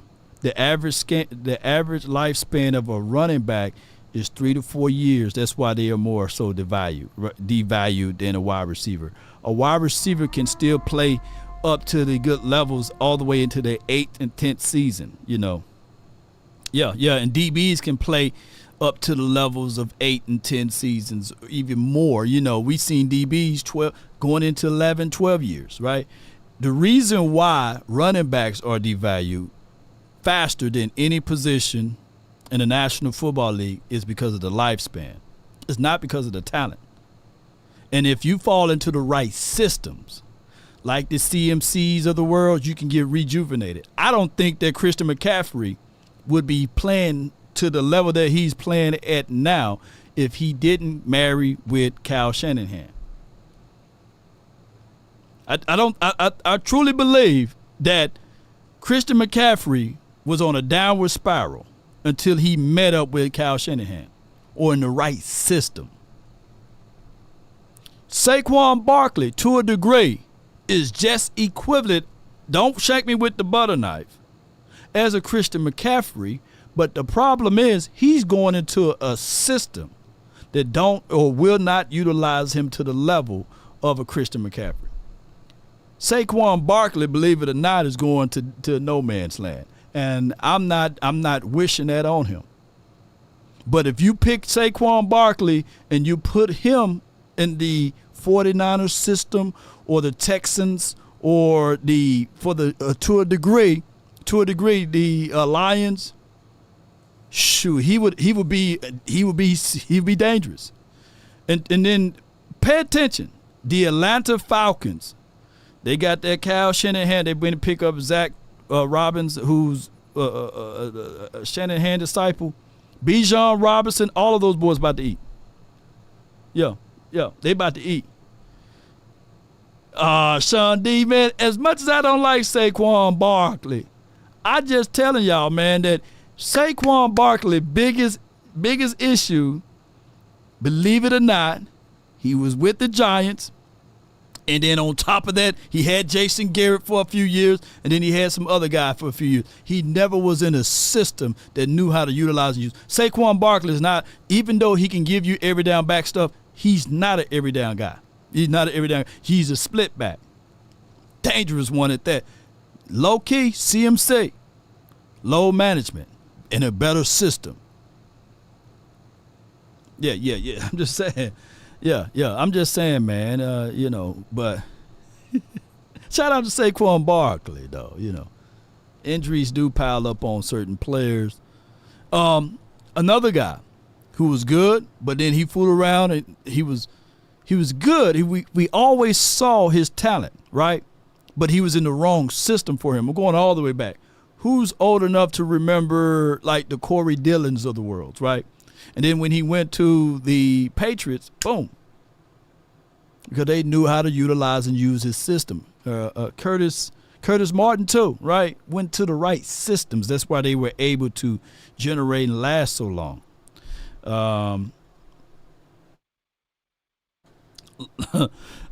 Smoke 1 for you says, Law, this is the exact reason we say in a system is to some players, CMC was so in Carolina and is a monster in San Francisco. So what that say? Better O-line or better scheme? Collectively, Carolina had a better offensive line than the 49ers, but the 49ers have a better scheme and system. So that's why, and then they know how to use Saquon Barkley to a degree. Shoot, Carolina had a good offensive line for Cam Newton. They had a real good offensive line for him. They had a real good two-back running back set. But it didn't materialize in a lot of things because they didn't have the right scheme. Had the right thought tracks of what to utilize and use, not Saquon, but CMC, but it wasn't the right scheme for those boys. Put it like this. Elijah Mitchell ain't no one to sneeze at as well. Shoot. Yeah. CMC was a monster in North Carolina. Just hurt. Yeah. And it was how they're utilizing CMC. Yep. CMC just wasn't healthy. Yeah. All that and trying to manage all this money. I feel you. And with the quarterback, he does not want to go back to QB purgatory. And you guys remember when Aikman retired, they had nobody at quarterback. They had nobody. Drew Henson and Quincy Carter and, Ryan Leaf and all these guys. And they had Drew Bledsoe and Tony Romo saved the day. And that. Smoke 14 at $10. Law, this is the exact reason we say a system is tool to some players. CMC was so-so in Carolina and a monster in SF, so what that say? Better O-line and better scheme. No doubt, man.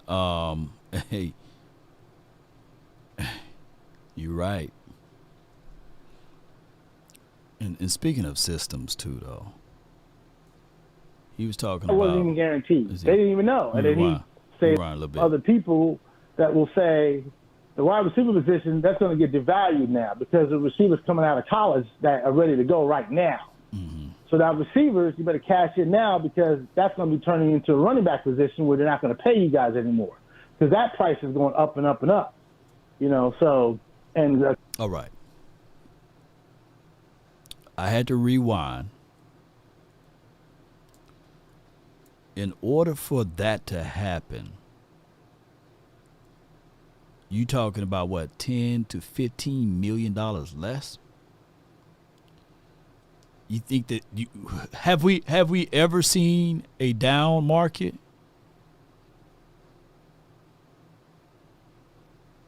Have we ever seen a down market in any position? Like they were paying $20 million and then they went down and started paying $15, $16 million outside of the running back group? Have we ever seen that? So what y'all are saying is basically that we can send some chicken feed out there for some of these wide receivers that's been tough. Man, I wish that could be the situation sooner. Oh, my goodness. I wish that teams are saying, all right, we can find us a quote unquote Larry Fitzgerald in the draft, or we can find us another DK Metcalf, or we can find us another Megatron or what have you. There's always going to be that wide receiver that's tough, bro. I think that people they're going to always reach to the highest bidder on some of these wide receivers. I just think, I could be wrong, man. Look, the only time that will tell it all is time. The college receivers are ready to go. So, and I think Jerry sees all that and he's trying to manage all this money.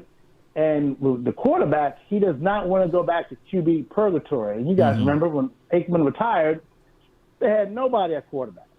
They had nobody. Drew Henson and Quincy Carter and, Ryan Leaf and all these guys. Shout out to you, Sighting Troop says, no, it just means that you spend that money on defensive tackles. I feel you. I feel you. Appreciate it for your support. Your name gonna be entered so many times in that thing. He might take off with his helmet, man. I might as well just say, here you go. Yeah.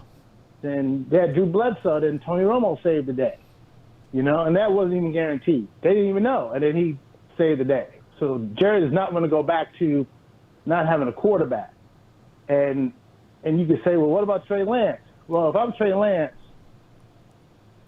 I got to beat out Cooper Rush to be the number 2 guy, right? Yeah. I got to ball out in the preseason, in the 3 preseason games. I got to ball out, be the number 2 guy, and if Dak doesn't have his contract, I have to at least convince the front office that I could be your guy going forward. I don't know if he can do that. That's the problem, is that there's no one on the horizon they believe in that can replace Dak. Great. Hey, for good sharing purposes, man, you guys check out 105.3 The Fan. The link is right there. Be sure to check out their pages and let them know, like, hey, Law sent, me over there. That's 105.3 The Fan, and be sure to check him out. Check out Calvin Watkins over there on that excerpt. And I love the absolute debate of devaluing wide receivers.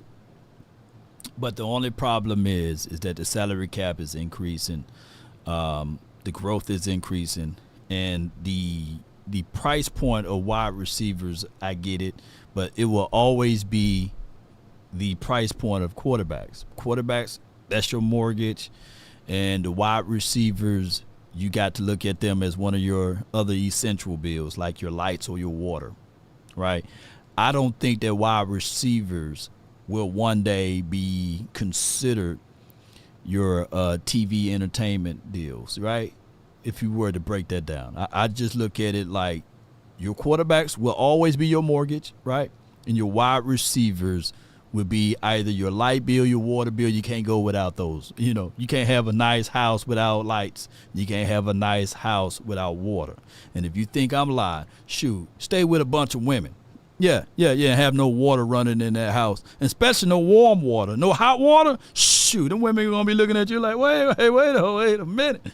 Now I'll deal without the lights now, but I gotta have some running hot water over here. Yeah. And then you got to have the lights so you can turn the stove on and boil the water. So yeah. So you're gonna need those essentials, man. And that's just how that goes, man. Wide receivers are your cars, Brian Bradford. Ooh, that's a nice analogy. No, because cars depreciate real fast in value, right?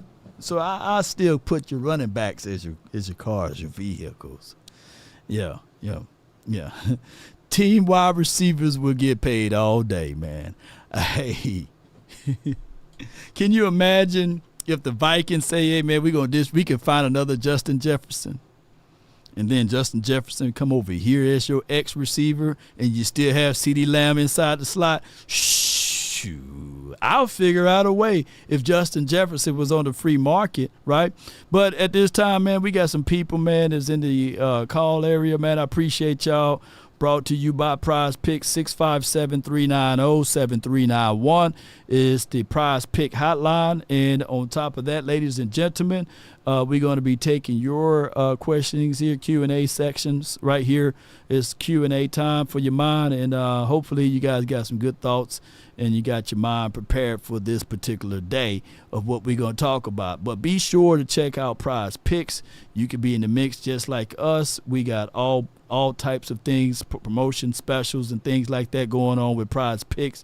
You can copy code here and you can utilize your own PrizePicks. Download PrizePicks. Use promo code LAW, and that will be the thing there.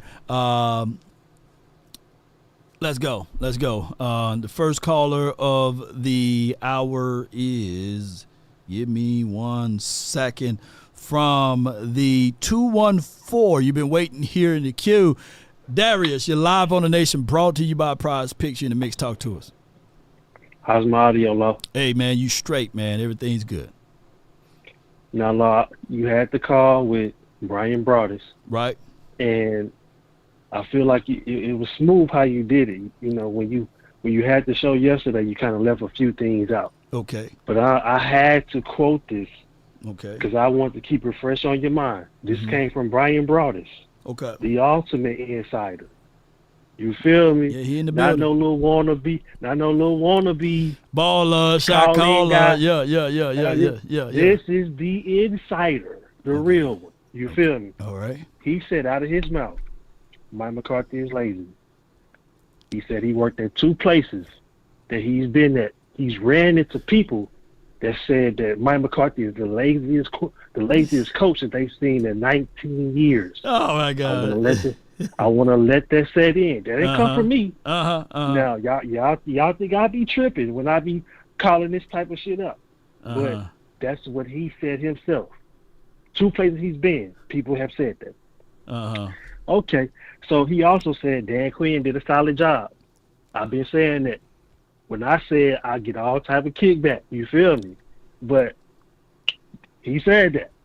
Mike McCarthy also said that he was okay with Kellen Moore. Like you've been having this narrative that you've been running with, saying that Mike McCarthy had to play chess with the Joneses. He did. Outsmart them. Look. Hold on. Now let me get in, man. Sure, let me get in on this, man. Sure, you eating all this stuff, man, by yourself. But let me say this. Now, he did say that nobody was willing to hire Mike McCarthy. His name was sullied, right, and denigrated because he was with the massage thing, and then he didn't know football, according to Aaron Rodgers. So he had what we call down here in the South with his hat in his hand. And he was sitting there saying, all right, what do I need to do to ultimately get this job? Oh, you like Kellen Moore? I like Kellen Moore. I watched all of the tapes. I watched every single play. And that was what Brian Broaddus was saying, that he was trying to just get the job. And Mike McCarthy, to a degree, remember when Boss Cowboys Sports said to him, hey, do you think that he over-delegates? Yeah. Now, that, my friend, I think that's when he was first frustrated, because he had to accept, I'm going to have to use this as an analogy, man. You know, he had to accept a position. Have you ever seen a woman that you looked at and she's bad and she's gorgeous, she's beautiful, but she got that doggone child that's a nuisance, and just crazy. Just got that child, and he's getting the goods, but that child is just hell set. He's just hell bent on a whole bunch of stuff. So he like, yeah, I'm getting the goods, but that stepchild of mine is just terrible. And that's what he had to do, man. He had to appease the lady by accepting the child, which wasn't his. So he said it to this point. He was frustrated because the lady loved the child. The lady thought that the child could do no wrong, right? All up in doggone papados, sitting on other people's chairs and couches, moving furniture around, making all of that noise, yelling all in the airport, just doing crazy stuff. And whenever Big Mike McCarthy tried to whip out don't hit my child, don't hit my baby, that's exactly what happened. So what Mike McCarthy had to do was he had to sit back and say, hey, if you install it, you call it. If you call in the plays, you do it. because that child wouldn't listen, you know, and they don't see the faults in their own child. And he had to sit back for 2 to 3 years. Let me know if I'm wrong. Let me know if I'm wrong. To rebuttal what you just said, you segued me. Right, you're right. You're right. But it's crazy how Kellen Moore had a better run game than Mike McCarthy. Oops. Did I say that out loud? Yeah. But I'm gonna go ahead and say what Brian Broadus was saying. He said that he didn't want to tamper with that. He also said that he didn't want to teach his own offense. He was okay with delegating that part to Kellen Moore. Hence, people felt like he was lazy. Oh, my goodness. Well, I got somebody on the phone that he's an insider too, and I'm gonna bring him on next. So make it quick. I'm gonna bring him on next. I'm trying to. Also, he said that Kellen Moore and Joe Philbin they did a pretty good job, but the guys that Mike McCarthy brought in were disasters. Jim Tom Sula, Mike Nolan, damn near half of his whole staff got fired once he brought them in. What's that about? Also, he said that once Mike McCarthy took over, so you left this part out. Once Mike McCarthy took over the play scheme for those first 5 weeks, it was a disaster. Dak and Schottenheimer had to take over for him. Oh, man. So wait a minute. So you're not giving Mike McCarthy none of the credit from last year? And you trusted you said that what Brian Brothers said it was just absolute gold at that point, that Mike McCarthy get no credit? I'm not saying he doesn't get any credit, but I'm telling you, this is what came from Brian Broadus. This is the insider, right? This is what came from him. I'm just quoting Brian Broadus. So Brian Schottenheimer, he should get the credit for Dak Prescott being all-pro plus being in the MVP category juxtaposed to Mike McCarthy. Because technically... Did he start balling out after week 5? He did start balling out. So technically... So is that what you were implying, that Schottenheimer and Dak, they got these things together, not Mike McCarthy? Man, that's a... I'm quoting Brian Broadus. That's what he said. I didn't know this information. I'm just quoting Brian Broadus. That makes sense to me. You check out what I see. I just got a few more quotes, and I'll let you go, Lon. All right, I got a few more. A few more. He also said that in Green Bay, he didn't want to teach his own offense. He said that. He also said Mike McCarthy moonlights as a roll-up your sleeve guy, which Dan Quinn was, but he's a delegator. He ain't that what he trying to portray to be. Also, he said that in Green Bay, Andy Reid would have to call plays for him. I want to slow that down and rewind it. He said that while he was in Green Bay and he would get in them slumps, your boy Big Andy, Big Red, Big Red, the one that's been winning Super Bowls, had to call plays for him. Yeah. And this is the last thing I'm gonna say. Damn, boy, you cooking. You cooking. Look, you got some people cheerleading for you in the sideline. Keep going. Yeah. Thank you, guys. So the last thing I'm gonna say now, it's funny how when Dan Quinn first, I know we give Dan Quinn all type of heat. I know we do that. But if we gonna be real honest, when Mike McCarthy first got here and when Dan Quinn first got here, it was two different things. When Mike McCarthy got here with all his staff, disaster. Once Dan Quinn got here, he had to take a hold of a disaster of a team. He did one of the worst seasons that we have ever had with Mike McCarthy. Once he got here, snapped it in the snap of a finger, turned that team and that defense into a 12-5 caliber defense. And it's been like that ever since he's been here. Dan Quinn, not Mike McCarthy. So now I'm going to tell you this. If we don't go 12-5, at least, and I don't care about the record. I really don't. You care about the postseason. Come on. But if it don't look how it's been looking, we know what that sauce was. The sauce was Dan Quinn, not Mike McCarthy. Nah, big dog. But what's up with that? Nah, you know good and well that particular defense averaging 8.5 yards before even being touched. Come on, man. That's Dan Quinn sabotage, man. This is what I can agree to disagree, or we can meet on common grounds. I think, and this is my conspiracy theory. I think that Dan Quinn really thought that he was going to be the head coach for the Dallas Cowboys. Perhaps. Up until Brian Schottenheimer, I guess, and Dak Prescott flipped things around. Right, oh yeah, it's Brian. right. Yeah. His son name is his daddy name is Martin. My bad. Yeah, you're right. Yeah. Brian Schottenheimer, whatever.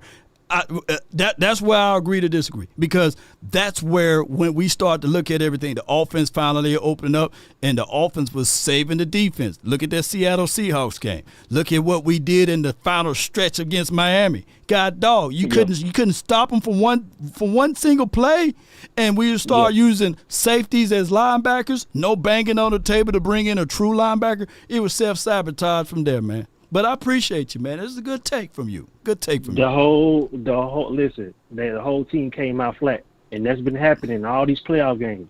No that's doubt. telling. Appreciate that's you, all man. I'm saying. No doubt, Yes, man. indeed. I got my guy, man. Computer, man. You're live on the nation, man. Talk to me, man. Talk to me. If anybody I know. What? Go ahead. I hate to say it, but that man don't know what the hell he talking about. Schottenheimer is a running coordinator, not a quarterback coach. Mike McCarthy want to talk Dak Prescott that offense. That man, I don't know why that man could have been crap on. You can't be listening to Brian Broaddus. Brian Broaddus got fired by Mike McCarthy's staff when he was in Green Bay for being a terrible scout. If he's so good, why ain't nobody never hired him as another scout again? He put the worst team ever together when they were down there doing that scout when Dave Campo had that team. They was terrible. Awful. And ask him why come Brian Broaddus left the Cowboys and came back. Ask him what he did. Everybody wants to sit here and want to talk about what Mike McCarthy did. Break it Brian down. Broaddus and none of them folks over there at that 103 ain't said nothing about that getting cleared. He done got cleared 2 different times, and none of one of them did one rebuttal about what happened. They don't respect them players on that team. They have to get paid and rub and talking. Can't be listening to them people. Them people got an alternative motive, man. They not in that building. Mike McCarthy's won a Super Bowl as a head coach and is a great offensive coordinator. He had Aaron Brooks playing good. He had Brett Favre playing good. Okay. He had Aaron Rodgers. Aaron Rodgers wasn't Aaron Rodgers before because he got drafted in the back end of the draft. He got to sit 2 or 3 years up under Mike McCarthy and get better. Talking about after 5 games, they started to let Schottenheimer call the plays. Man, get out here. Schottenheimer wasn't calling no plays. What football game was he watching? All they do is sit up and crap on Mike McCarthy and Dak Prescott. Aaron Rodgers badmouthed Mike McCarthy, and the rest of the world said it, so everybody agreed with it, nobody checked. Aaron Rodgers is a cancer. You'll see up there in the Jets this year, you know he's going to end up turning on that team and talking and getting that coach fired and wanting to go somewhere else and play. They did everything he wanted to do in Green Bay, and he left them high and dry. Now look what that Jordan Love kid did. That's the same exact team that Aaron Rodgers had. If they had a field goal kicker, they would have beat San Francisco. Hey, man, boy, That's what happens when you got the coach and everybody's on the same page. Mike McCarthy had to deal with a coordinator that was after his job on the offensive side. He left. You see what happened out there? They said they were going to win the Super Bowl with Kellen Moore out there coaching that great arm quarterback. Yeah. They fired them dudes before the season was over with, him and the head coach. Yes, indeed. Then they slide him up in Philadelphia. Now can't stand it. He going to destroy that team. I'm glad he went to Philadelphia. They did us a favor hiring that fool up there. He going to turn that place upside down. Oh, yeah. You think it was bad last year they were doing all that fighting and fussing? Because they paid everybody, ain't gonna help that out. They want to sit up and badmouth Mike McCarthy. Yeah. So, Tommy, y'all people ought to be ashamed of yourselves to sit up and say a man that has a job in the NFL and won as many games as he had in Dallas where the media don't support him, where his own coaching staff is against him. He got players like Micah Parsons show up for practice and take pictures and leave. It don't even work out with the team. Break it down, computer. Break it down, man. Break it down. Break it down. And Dak Prescott out here don't even have a deal, and he had every practice and everything going on, setting the example. He the leader of that team. Ain't no Micah Parsons. Overshawn going to be the defensive leader this year. Him and Trayvon, once they get back on the field, Parsons going to be still there looking crazy because them kids going to be out there making plays, and he going to be pouting. There ain't no leader. I don't care how good he is. That boy good, though. He good, though. I'd rather have him on the team than not on the team. Think about how good like you can say what you want to about Micah Earl. Micah Earl might have partied But he was there in that facility with that team, and he took care of his teammates. True that. True that. Why can't you be the same person? Why you got to go out there and do all this other stuff, man? Ain't nobody, it's just like a kid trying to tell somebody, man, you can't do that. Well, I'm going to go over and do all of this. Because everybody done called him and told him he this and he that. He great, but he's still just like a man, just like anybody else. God made us all. If God want to take you, all you got to do is snap his finger. He'll take that breath and you gone. Ain't nothing you can do about it. Just go, all you got to do then, go between St. Peter, see if you're going to go to heaven or hell. We all put our pants on the same way. Same way, yeah. We all bleed the same way because somebody got more talent, can run fast and jump fast. Don't mean they're a better person or a better man than the next player. Facts. He shouldn't be able to do what he want to do. What about the rest of them kids out there? The rest of them people don't sacrifice their lives. They mamas and daddies and family members didn't see them when they had to practice and go through all that stuff to get where they at. He didn't work no harder than anybody else. No harder than you, nobody harder than anybody listening on their phone about if they cutting grass, if they open up people's head as a doctor. We all deserve the same respect. It don't make no difference, man. You got to be on the same page, man. This is what I'm talking about. They want to sit and listen to these people that's not in the building, that's not on the field, that never coached a football game in their life, but Brian Brothers know more than Mike McCarthy. He don't like Mike McCarthy. Can't y'all tell that? Facts. He said Eddie Jackson couldn't play safety. He said it was all the defensive line. Eddie Jackson's are all pro safety. There's plenty of players he said that couldn't play. Name me one player Brian Brothers said could play. Not one. Everybody he ever said was a good player ended up flopping because he don't know what he's doing. Hey. And I get tired of people coming on there, man, bad-mouthing their head coach. How about supporting their head coach? Schottenheimer, the coach of the San Francisco 49ers, blew that Super Bowl, and you ain't heard nobody complain about him none this offseason. Oh, you talking Not about Shanahan. Yeah, Cal and them. That was the most terrible coach game ever. You heard anybody say anything about him? Nah. You ain't heard a peep. If Mike McCarthy was up there and blew the Super Bowl like that, they'd been ragging him. They'd have tried to crucify him. Oh my goodness, man. Oh, yo. They'd have tried to do him like they did Pence when they invaded the Capitol. Come on, man. They'd have stormed the Star. Trying to get Mike McCarthy up out there. They'd had to call the FBI and the National Guard. They ain't heard a peep because you know why they don't say that? Because nobody really cares what the 49ers do. No doubt. You know what I'm saying? Even though they hadn't won one since we won one, all of a sudden now it's to the point now it's like, oh, as long as you get there, it's okay. You don't have to win. As long as you get there. They just make that shit up just so they could criticize the Dallas Cowboys. Yeah. So the Dallas Cowboys get to the NFC Championship game, don't miss it, don't make the Super Bowl, oh, it's going to change then. Yeah. But let's mess around and win one. It's going to be a lot of people out to eat some crow. Half of the fan base can't even celebrate the Super Bowl with the Cowboys do win one because you don't badmouth the head coach and the quarterback. And they'll be the one that did it. So what you'll have to sit on the sideline and watch. You won't be able to celebrate the Super Bowl because you was not part of the dream. You was not part of the faith. You had no part in them getting there. You ain't supported him. Ain't there one person came out and said Dak Prescott, everybody owe him an apology for them accusing him that woman did. They done throw the case out, now she finna get sued by them. Right, the inverse, yeah. Yeah. Man, you cooking, you know what I'm bro. saying? Yeah. They done cleared the man twice. You ain't heard crickets. Yeah. Look at the Mavericks. The Mavericks got up there and blew it. Luka and Kyrie play like crap, that series. You ain't heard a word. But before that, the Stars are in the championship. Are you jealous, Dak Prescott? Are you jealous? No, that man ain't jealous. That man is saved. If you read anything in the scriptures, God say, if you say, I will make your enemies your footstool. Yeah. Now, what if God decided to do that with Dak Prescott, all you people that badmouthing him and his family? Boy. What y'all gonna do then? That man is a saved black man. That's why he get where he get. Boy. He puts God first. You don't hear about Dak doing no crazy stuff. Because he ain't built like that. That man don't never say nothing. People badmouth him all the time. He just turn the other cheek. It couldn't be me. I walk out there like Randy Moss and throw some money in your face. And move y'all by the goalpost like Randy Moss did. Yeah. But that got too much integrity to do that. He's not going to stoop to these people's level the way they attack him and talk to him and talk down to him. God made him, not you.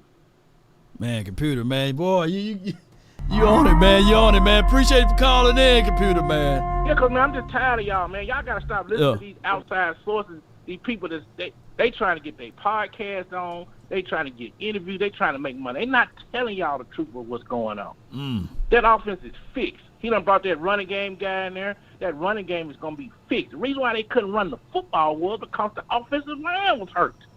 You had a right tackle that was coming off an injury. You had a left guard that missed all the training camp and all the offseason program because he wanted more money. Zach Mott wasn't in shape, and then he got hurt. Then you had a cylinder that was light in the butt that could not withstand blocks. Yeah. Then you had a rookie left guard, and then you had an old man playing left tackle with no running backs that could block worth of crap. And Dak Prescott and Mike McCarthy did that on their own. We ain't had a great offensive line since Travis Frederick got sick. Stop saying that's an all-pro O-line. It's not. The defensive line is running. You had people out there on the defense running and making their own calls and running in the wrong gaps. Because if y'all remember, everybody used to say, DQ this, DQ that. That's all they was hollering for the past 2-3 years. Then toward mid-season, Micah Parsons, a lot of them defensive players quit hollering DQ because they knew DQ had checked out on them. He had already trying to figure out where he was going. He was going to try to get Mike McCarthy fired. He thought Mike McCarthy was going to get fired. Especially he sabotaged that Arizona game. He could have stopped that run. They should have been more prepared for that game than what they was. He did. He thought he was going to get Mike McCarthy fired during that bye, and he was going to take over and he's going to fix things. Nah, bro, it don't work like God don't like ugly. That's why your butt end up in Washington. You'll be out there in 2 or 3 years if you don't win up there. Man, you know what I'm saying? Man, that's dope, man. Run their mouth. Man, I appreciate the computer, man. We ain't won 12 games since Jimmy Johnson left. Yeah. Chan Gailey was there. Yeah. And all of a sudden the man don't know how to coach. Mike McCarthy don't know this. Mike McCarthy. Man, you sound crazy, fella. Bro, I ain't got no disrespect. You do this job from, but man, you don't sound intelligent talking about that man don't know what he doing. And it was Schottenheimer because of what Brian Bronson? Are you serious? Man. That man got hater written on his forehead. It's so big. Man, my goodness. Yeah. Hey, the man does not support Mike McCarthy. Computer, that man. Don't like Mike McCarthy. He sit there and say it. I throw some dirt on Mike. I don't care if they do got the same agent. If he got Brian Bronson as a client, he ain't got nothing going on because ain't nobody trying to book him to do nothing. To pay him no money. He ain't up over there 103 The Fan. That station, the third station in Dallas, the ticket, the #1 station. They don't even have the Cowboys. And all they do is sit there and badmouth the quarterback and try to have the attorney to accuse that man and try to extort that man. And that was wrong. And that was personal. That wasn't no journalism. That was a personal feeling they had toward Dak Prescott. I don't know why. People know why, but they scared to say it because you don't say you woke. But the devil and the evil still exist, and they exist on the radio and on these stations and all this stuff. Because they're on the radio don't mean they righteous and they right. Use your heart. God give you a sixth sense like a spidey sense. You know them people lying, but it's called itchy ears. You want to hear what you want to hear because it fits what you want to say. Read the scripture. It's called itchy ears. People hear what they want to hear. It don't matter what's going on in this world right now. People hear what they want to hear. They don't want the truth. Because the truth, they got to be like, you know what, I was wrong. If I was wrong, I said I was wrong when I got into it with law. It was my fault because I blindly loved the Cowboys. But he was just trying to tell me some truth, and I didn't want to listen. And I apologize to that man, friend. Our friendship is better for it. Because that's the way my mom and daddy raised me. If you do something wrong, you owe up to it. If you make a mistake, you say you did it. The world ain't on that now. Nobody want to say they sorry or they made a mistake. All they want to do is point their finger. Like Tony Montana say, how you want to point your finger? You see Mike McCarthy, I bet you won't roll up in his face and say that. He don't know what he's doing. Get out of here. I wish Mike McCarthy go back to that old Mike McCarthy where he ran there punching people on the sideline. Like he pushed Aaron Rodgers. That's what Aaron Rodgers like, because Mike McCarthy got in his face and told him, boy, sit your butt down somewhere. That's why he's bad-mouthed. Man, my goodness, man. Hey, computer, man, I know you on it, man. I appreciate you so much for calling in, man. I appreciate y'all, man. We got to stick behind this team. Yeah. You know what I'm saying? If y'all get the Cowboys the same love y'all get the Mavericks, the Rangers and Right. the Stars, the Cowboys would be able to make it to the NFC Championship game because you get rid of all that bad karma and all that negativity that y'all got on y'all back. Yeah. That y'all put on them. Tyron Smith, what the Jets said, the city don't support him. Yeah, he did The say team. that. Yeah. That man ain't never talked in his life. Now all of a sudden he talking now. You know why he talking? Because he telling y'all the truth. That man is not no liar. I ain't saying everybody don't support it, but y'all got to stop listening to the people because they drive y'all to listen to their show because they make y'all upset and tell y'all that the world is, y'all know the United States is the 20th less happiest country in the world, and we're a God-fearing country and we not happy because we sit around listening to all these people tell us that it's storming all the time and everything is bad. Where's your faith in God? Where's your faith in having a good football team and having good people do their job every day and think everything always going to be bad all the time because we ain't won it so long so y'all get pleasure out of fussing because it gives you a chance to have your voice and say something. Yeah. Sit back and chill, man. If you're talking, you ain't learning nothing. Sit back and watch and chill for a minute. Enjoy your life and your family and your friends. Go fishing or something. Stop fussing. Man. Jesus Christ. Man, appreciate your Please computer, stop. man. Thanks for calling in, bro. I'll see y'all later, man. We love y'all, man. I'm going to pray for you. No We'll holler doubt. at y'all. That's an epic rant, man, by a computer. Oh, my goodness, man. Damn! Jeez. Somebody said, hey, man, throw some water on that fire, man. You're going to need some hot tour and all that to put that water out, put that fire out, man. God, no. A tour. Jeez. Oh, my goodness. I wasn't ready for that. I wasn't ready.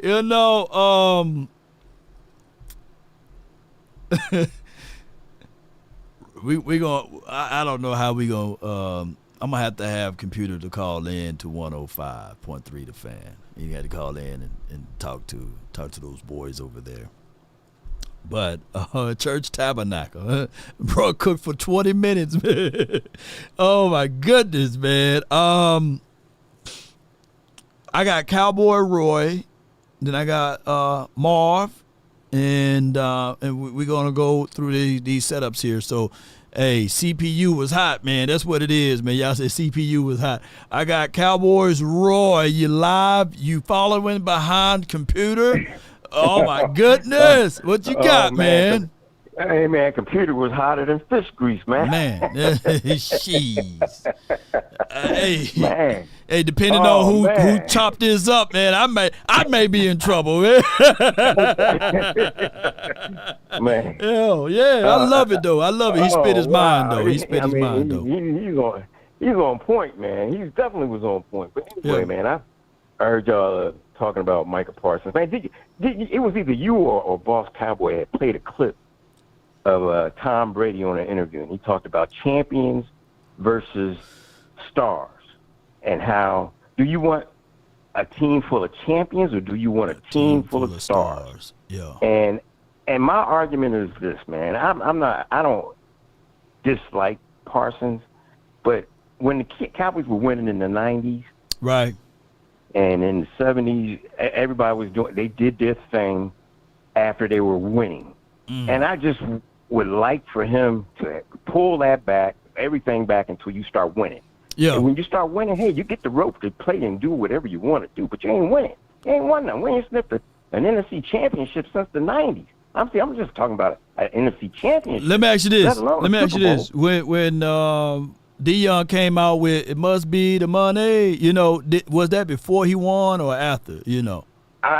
Well, he was definitely on the way to San Francisco. When he was on his way. He was definitely on the way to San Francisco. Yeah. But I was thinking, I said, man, if Parcells or Jimmy Johnson was coaching this team, Parsons would have to shut his stuff down. They would make him shut his stuff down until after they start winning. And I'm just old school like that, man. I mean, Too Tall Jones took a whole year off to do boxing. Yeah. Came back and the Cowboys won the Super Bowl. True. You gotta winning has to be paramount. It has to be first. I mean, do you want to win a championship? And that's what I mean. I would like to know that from the Joneses. To be honest with you, do you really want to win a Super Bowl? Or you just giving a good talk? Here's my take. Here's my take on that. I think that Quinn was an enabler. He wasn't an enforcer. You know, he's the guy that liked to go and get along with the player, wear the hat to the back. You know, he was in the boxing ring with Parsons. You know, he was a buddy, a best friend, right? And that's how I look at it. Like, your kids can't be your best friend. No, Some will argue. parent. Some will argue and say, "No, I would rather for that to be." You know, and maybe when my kids become teenagers, I will figure that out down the road. But right now, they are not my best friend, right? I established that, right? So some people have different parenting skills. I think that with Parsons, he just never had that strict parent. Hey, if you can be out at 11, be at home at 11. But Parsons was like, hey, it's 11:30. I got caught up. Can I come home still? And he was like, yeah. And that's the thing. I think that with Zim, we're going to see some of that stuff kind of like simmer down. And Zim is just giving him all of the rope for right now. That's how I'm looking at it. I'm going to tell you what the biggest mistake, I think I told you this before. The biggest mistake the Cowboys made was firing Coach George Edwards. George Edwards. That was the biggest mistake because he had his hand on Parsons, and Parsons listened to him, man. That was the biggest mistake the Cowboys made. It's like it's like Jerry Jones. They're getting the feelings, man, and it's like, oh, you're going to fire this coach, we're going to fire that coach. That's stupid. That's idiotic. That makes no sense. Yeah. Coach for coach, man. You should be looking at performance, not flipping coaches out. I don't know. We're going to get rid of him because he's making too much money. Wait a minute. Is he performing? Is he doing what he's supposed to do? Yeah. Now that was a thing when Brian Broaddus said that, and of course what Calvin said as well, or whatever's in that article about who's making the money, and they're going to get rid of him. Why do I need to pay this guy $300 million or $300,000? I meant to say, or why do I need to pay this guy $2 million, Joe Philbin or what have you? Because that's what you got to do. You got to pay these people, you know.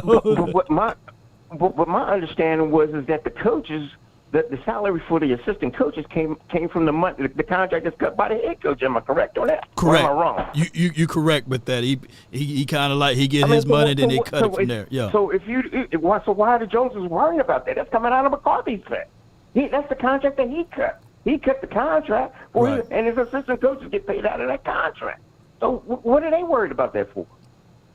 They so strapped on cash, man. And this is just from from the outside. It just little birdie told me they don't even. I ain't gonna say it. I don't want to burn no bridges. But yeah. Just never know. Yeah. But that's just how they operate. And like I said, they believe that raisins on the potato salad is good. And one of the saddest things that I've seen is that Netflix documentary, right? It's like it's catering to a certain crowd of folks that people would never identify with, but that's how they run it. And it was very sad towards the end when it was time to put all of the chips back in, right? Mm-hmm. So I'm talking about the cheerleaders documentary, what have you. Right. I think that they do a good thing, but it's also when you have that type of visibility, not everybody need to see how things operate and things processes out, because it leaves out so many segments of people that you would say to yourself, oh, you can see who's they're leaning more toward, juxtaposed to what it should be. So that's just crazy how this world is, and it's crazy how they think from a mindset. Right. Law, I'm going to tell you this, Law. Mm-hmm. I don't know. It was either on that when an interview you did with Brodus and Boss. Right. One of y'all did an interview, and somebody said that Jerry had gotten sick, and that's how Steven had gotten more power within the Cowboy management. He took over more power. Right. I don't know how. I mean, maybe that's what it is, but Stephen Jones is the problem with the Dallas Cowboys, because all I remember back in the 90s when Jerry and Jimmy, and Switzer and Gailey and on down, he had no problem paying players. He took care of his players. That's why everybody wanted to come to the Cowboys, because he was taking care of his players. Now all of a sudden, because Stephen Jones cannot get along with agents, he has a problem with agents. That's why they need to get Charlotte Jones in there to do the negotiations, because these agents can't stand Stephen Jones. They can't stand him, and If I was an agent and I had to deal with Stephen Jones, I said, I tell you what, you sign this initial contract, I'm gonna get you out of there, and we're gonna get a better deal. So I get my players out. No way. No. And that's what's happening. That's what's happening. Stephen Jones is being blackballed by the league. He cannot get players that he really wants. Yeah. Yeah. And I mean, there's a lot of hands in the pot, man. I mean, I'm just looking at it as from a fan and from an observation, man. But hey, man, if you can't get a deal done, these agents are bending him over, man. They can't stand him. They can't stand him. Yeah, and there's a reason why is name me one contract that the Joneses won, like not Jerry, but his son. Name me one contract that he won. No. I'll give you probably Trayvon Diggs contract. That's pretty much in the winning side of it, for him to get Trayvon to sign to that one. But I don't know too many. They signed the wrong players. They signed the wrong players at the wrong time. I mean, I don't understand that, Steven. I really don't, man. It's like somebody beat him up and stole his money, man. He's trying to take it out on the Dallas Cowboys. I don't know, man. I have no clue. Man, I appreciate you, Cowboy Roy, man. Appreciate you for calling in, bro. Good call from you. Yep. Yeah, good call from 603. And not beating up Stephen Jones, not going to, chop my legs from under my feet. But what I'm saying is collectively that I think there's a strong competition from father to son back to father on some of these things, and you can clearly see that these boys, they are brilliant on how they operate. They smoothly go through some things or what have you, but you can see that there's a battle. 2 episodes a week from Jerry, 2 to 3 episodes a week from Stephen Jones, and I get it. It's a situation. But when you are trying to prove to everyone that you're the big dog, right? Sometimes you overbite the situation. You over pursue. You over pursue. And that's how I look at it from here, because you're going to want to win. You're going to want to prove to your dad that I can get it done. You want to prove to not just your dad, but to your mom and to the United States of America. You want to prove to everybody that, hey, I should have been Junior. I'm Stephen Jones, but I should have been Stephen Jr. or Jerry Jr. Yeah. I should have been Jerry Jr. And that's what's going on from the outside looking in. I could be 1,000,000% wrong, right? I could be 1,000% wrong. I could be 100% wrong. Or I could be 1,000,000% right. I got from the 206, you in the mix. MJ, you're live on the Nation. Talk to us, man. What up, Law? How you doing? I'm doing great. Better than I deserve. heard Yeah, go ahead. your boy, I heard your boy Robot. Hey, that scripture he was looking for was 2 Timothy 4:3. Yeah. You know what I'm 2 saying? Timothy So, 4:3. Yeah. Yeah, 2 Timothy 4:3. You know the Israelites know their scriptures. Okay. We know that right. Bible. So, Right. So you keep it real. But he ain't lying. They come with that folly.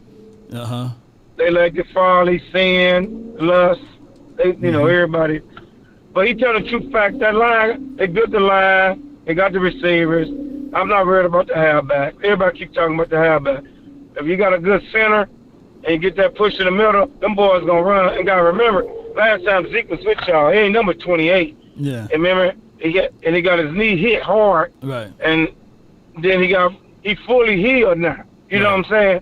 And then look, it's your boy from the backyard wanted, and he's 30. Who? That went to Baltimore. You talking about Derrick Henry?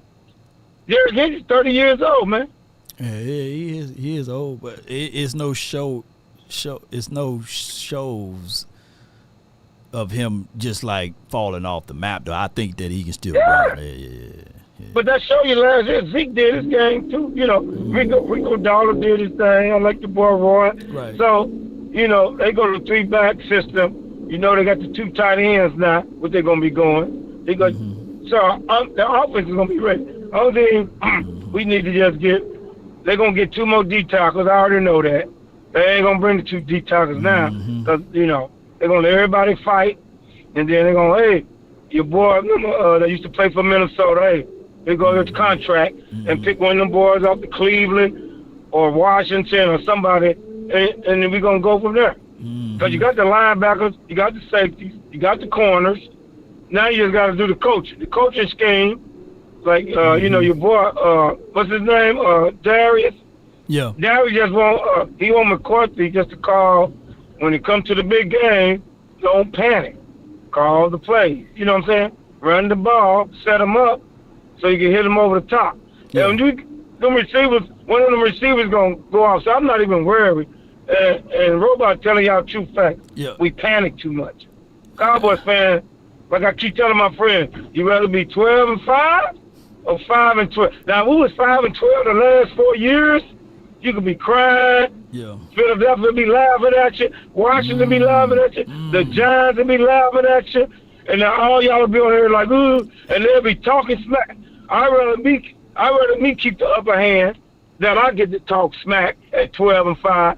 Even though they're going to say, oh, well, they're going to lose. Well, we kick your butt. Right. You know what I'm saying, Law? Everybody. Yeah. Now, we the opposite, and we 5-12. They kicking our butt. You fans will be on there, oh, man. And the Giants definitely will be on Law Nations. Philly be on there every day. Redskins, the Washington, they will be on that station talking smack to all you Cowboy fans. No doubt, who would you rather be, 12-5 or 5-12? Yeah. All right? Yeah, like I just think that, man. I appreciate you, Marv, and I know, you know. So I just think that this particular team, I think that Mike McCarthy got his back against the wall, and we will see whether or not Mike McCarthy is 2 Timothy 2:15. Right. Let's see if he's going to be that guy too. Yeah. Show yourself approved. Yeah. Boy. A workman. You know what I'm saying? That need not to be ashamed. Yeah. Rightly divided between the word of the truth. Yeah. Appreciate you, man. Study to show yourself approved, and what we saying, that's why you got that boy from Boston College. Use the system. We know we got the 2 tight ends. Use that run scheme. Yeah. If you fix that run scheme, use them tight ends, the offense should be even scoring more points. And this time you won't be panicking with, and Dak Prescott, the next time CeeDee Lamb come to you, and so throw the damn ball. Okay, I'm going to throw the damn ball, but you do like Aikman did. Your boy Irvin took took our boy and told him to go to the other side, and all the 49ers was looking, and then we hit that big 80-yard play on the 49ers in that championship game to go to the Super Bowl. That's how you do it, Dak Prescott. No doubt, Don't let the receiver tell you what to do. Yes. Let's go, Cowboy Love Nation. Let's go, man. Everybody stop crying. Let's go. Yeah. Everybody start crying, Let the church say amen. You're covered. Everybody blessing everybody over here today, man. I appreciate it. I really do. I'm down to the last 2 callers, man. I got my guy John, I believe, from the 254, and then I got NoClone Tyrone, but from the 254, John, you live on the Nation. Talk to us. Hello, Nation. What's good, John? Talk to me, man. What's going on? Nothing much. I just was looking at those things. What happened to Dak Prescott and stuff? And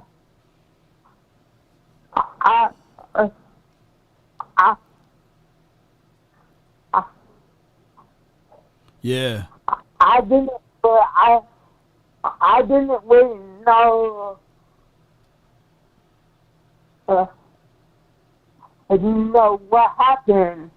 Yeah. This is what happened with Dak Prescott. He was accused of SA, and now he is the judges dismissed those charges and all of those things, and he's like Dr. Martin Luther King, free at last, Thank God Almighty, he's free at last. So he's free. So he don't have to worry about that hanging over his head of whether or not he's going to be somewhere in someone's jail due to some allegations that happened allegedly. So everything is all free and clear, and that's the reverse effect. Now his lawyer is going after her and her people to, correct all of these things that's wrong. So yeah, that's what's going on with Dak Prescott. And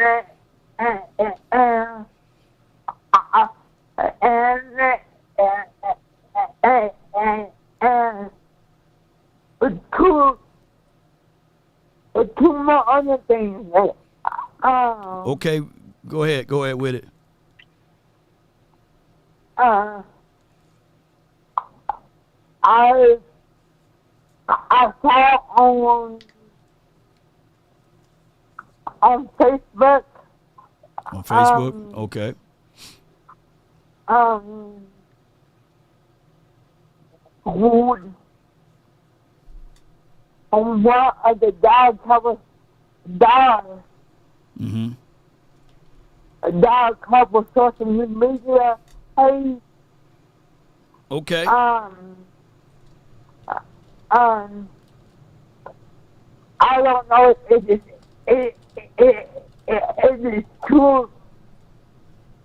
Yeah, it's true. It's true or not, but I saw that Prescott was looking into another team. Nah, he's not looking into another team, John. It's Facebook is always weird. Facebook always have like stuff that's crazy that you gotta trust but verify type of things, and I'll let you know, man. And if you don't see me live basically on Facebook, then don't even trust that too, because they got the Facebook doppelgangers and all of this stuff, man. So they try to wee-woo you. But, man, John, it's always a pleasure hearing your voice, and it's always good to have you to call in, John. Yes, indeed.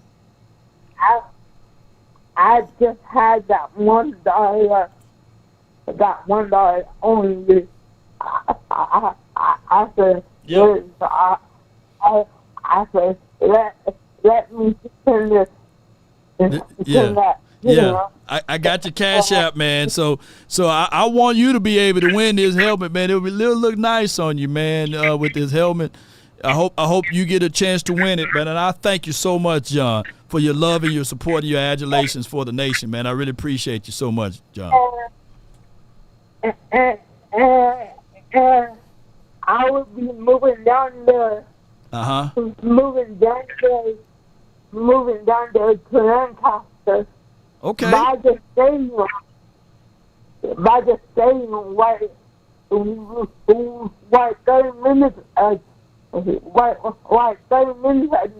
minutes.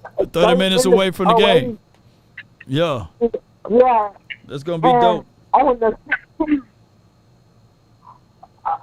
the 15th of July. July the 15th? That's right. Hey, that's right around the corner. Just hit me up, man, around that time frame. Maybe we can have a party or something, man. But before I let you go, let me hear you say it, though. How about the dog cover? Go DC for Yes, life. indeed. For life, not for short, man. That's what I'm talking about. Hey, John, when it's time for him to say, how about them Cowboys, man? Y'all better be ready. We undefeated, by the way, when John goes to the game. So my goal would be, believe it or not, let John go to every single Cowboy game. Boy, we would lift up some bunch of Cowboy trophies by now, man. So let's make that possible, man. Let's make it possible for John to go to every game. Brought to you by PrizePicks or something. PrizePicks, I put you on the hot seat. Or brought to you by those that's in the chat. But last but not least, man, we got NoClone Tyrone from the 202. Man, you got to back. Hey, you got to bring it, man. John brought all of the heat, bro. What you got? I got something for you. I was thinking, the thing I was thinking about was how they gonna are they going to allow them the rookie offensive lineman to play this season? I'm talking about like starters, like BB and the other guy that they drafted. Tyler Guyton. They got 3 of them that they drafted. Nate Thomas, BB, Tyler Guyton, and we got 2 holes on that offensive line, the front 5. Now, according to Brian Broaddus, right, they're leaning more of Brock Hoffman. I got no ill wills towards podcast Hoffman, because if somebody talking about Parsons being on the podcast, then you got to talk about Hoffman being on the podcast too. So go hand in hand. Yeah, go hand in hand. But I would say that he had the most experience out of TJ Bass and Cooper Beebe. So when you're talking about offensive line, it's all about experiences. You know, a new broom can sweep the floor good, but that old broom can get those corners. But here's my one rebuttal to Brian Broaddus as well as to anyone. If it's equal, throw out that politics stuff and play the younger guy. Play the younger guy, because I think that down the stretch, you getting game reps, you getting game time, you getting more and more experiences, which you will absolutely need, right? And you want these boys to be ready by the time the playoff time get here. You don't want them to be learning. So the more and the most experience you can get, the better you will be off. So that's how I look at it. If it's close, play the younger guy. All right, that sounds about right. That sounds good. I feel like they really need to find a way to get BB on the field, whether it's at center or at right tackle. He's just too much. He's a big guy, and he can throw around his weight real good. Facts. And then he's nasty. He can. I feel like he can be a real big part of that run game. I think he should work out with the veterans that's already starting. Right. And that run game can be a lot more elusive, and they can be a lot more stronger. Then I forgot the guy name that's a rookie. I think it's 42. Yeah. He went to the same school as BB. So you talking about Tiny Deuce Vaughn, you know. Yeah. I mean, they familiar with each other. So by them being familiar with each other, I feel like they should get the reps and you know, get familiar with each other again. Why, you know, and just see what happens, you know. At this point, I mean, we really ain't got too much to go off of because we ain't really seen nothing. You know, training campaign here, ain't nobody been hitting each other. Right. But we'll let you know, man. If anything, man, here's my thoughts, though. Let's be real. It's not like we were saying that Brock Hoffman was standing out last year. You know, I'm just being real with y'all. Yeah. It's not like, hey, man, you see Brock Hoffman. Hey, man, what about putting Brock Hoffman in there instead of Tyler Biadasz, you know? So it's not like that he was like, come on, now all of a sudden. So that's why I'm here. You know, I'm not going to be able to lie to y'all to Luke Kane. So if it's not like we've seen like people get mad and swing some fists and stuff like that to Brock Hoffman, but it's not like he stood out last season. So that's all I'm saying. So we'll see, though. We will see. And the Cowboys, I just need for those boys to be real with us, right? I need for Mike Solari to be real with us. If Tyler Guyton is not getting it done, then you need to be real with the front office and say, hey, pick up the phone because we need another left tackle. David Bakhtiari, hey, bring him in. Or if it's a situation and scenario we need a center, don't fool around and play around with the center. Pick up the phone. Call one of these guys and make a trade acquisition. The same thing I'm saying for the defensive side. If these boys are not willing to push open and bust through a wet paper bag, then, hey, coach, you need Coach Greg Ellis or whoever that's over there, Coach Z, y'all need to be real with the front office and say, hey, we need to bring in some talent. These guys can't bust a grape. Yeah. Oh, yeah. That's another thing I wanted to say, too. Yeah. I don't think Micah Parsons is going to be a problem for Zimmer. Right. Zimmer, I feel like Zimmer is going to change the culture as far as people being accountable for missing assignments. Like that, get your ass out there and contain it. He's going to say that a lot this season. Yeah. I got him saying that a whole lot this season. So I don't think that's going to be a problem. I think Micah Parsons is going to fall in line. Yeah.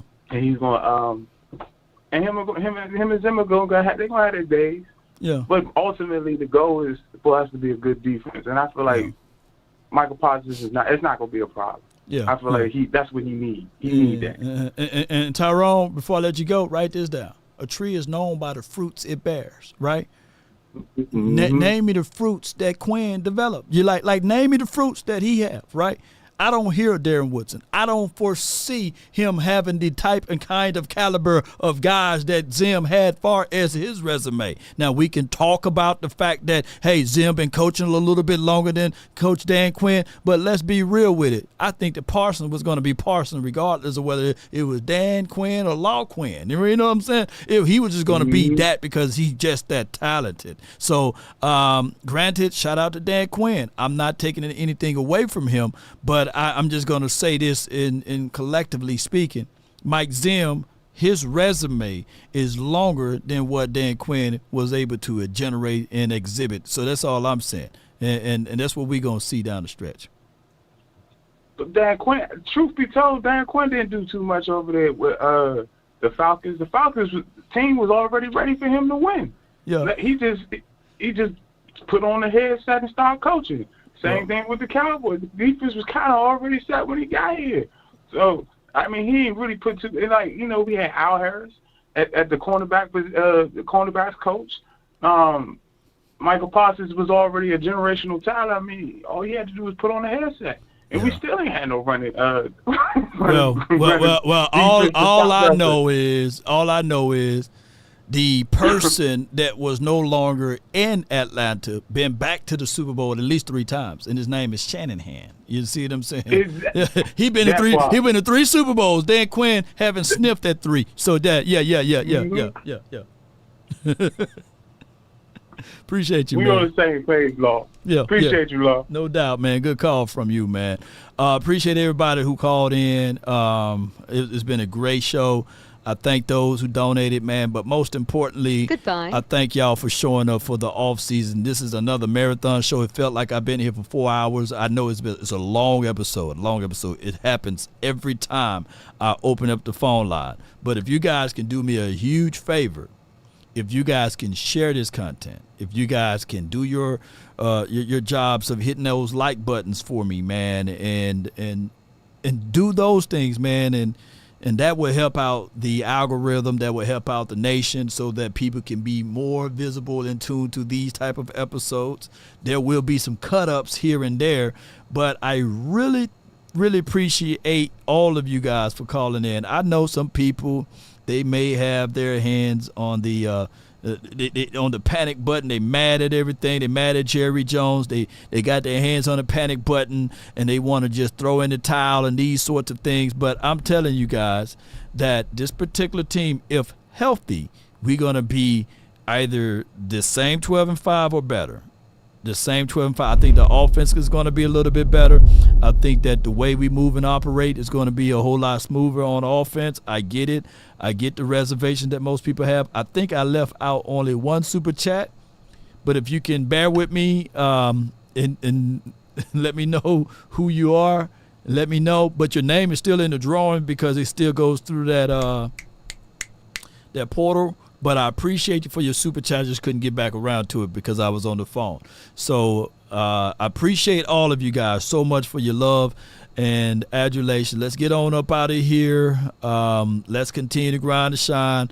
But let's not leave before the final words of me, talking on this right here. They say that prize fighter continue to swing even when he's down, right? And that's what I want most of you guys to do. Some of you guys already swinging, right? Regardless of the situation. And looking back, that Green Bay game, oh yeah, it was devastating. It ripped the heart.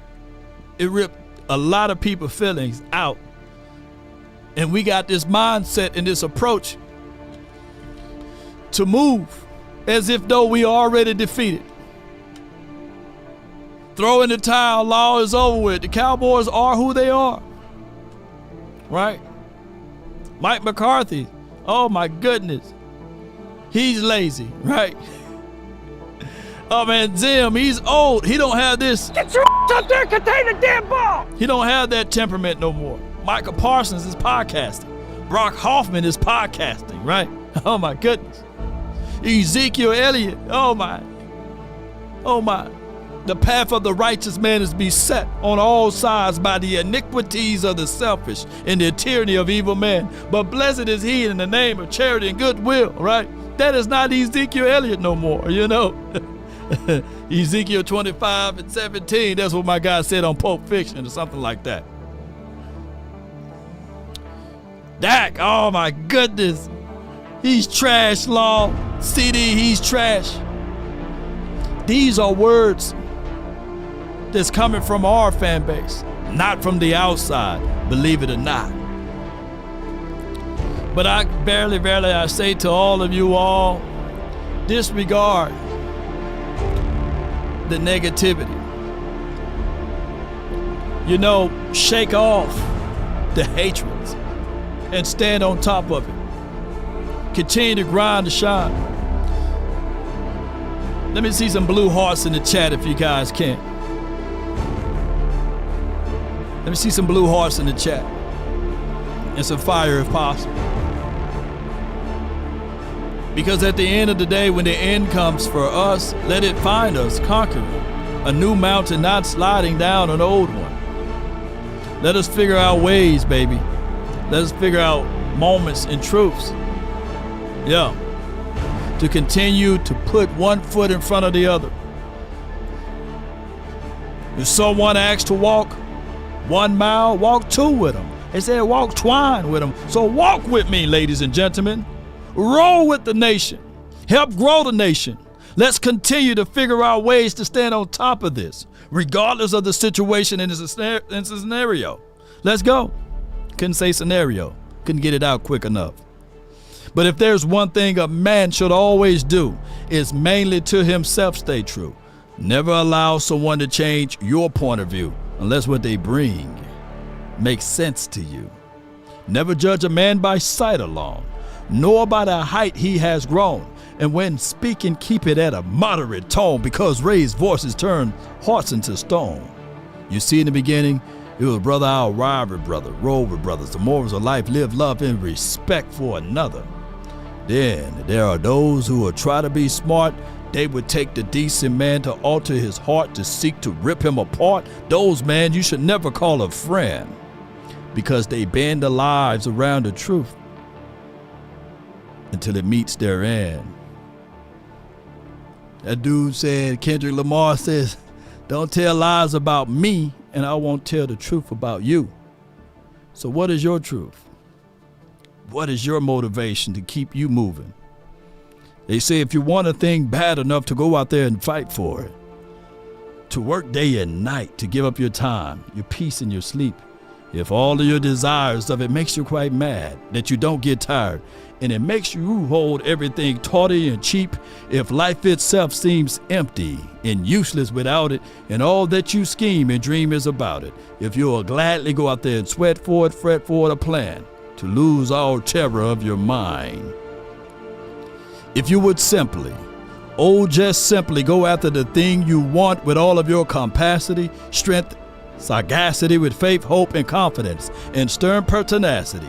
If neither cold or poverty or famish or the fame or the sickness of your body or brain can turn you away from the thing you want, if dogged and grim and besieged and beset, with the help of Almighty, everyone that's listening, Hulk smash! The like button, baby. That's been my time. I really thank you all for yours. And remember, you're listening to nothing but the best. Damn. Let's get it. Give me my thing, you.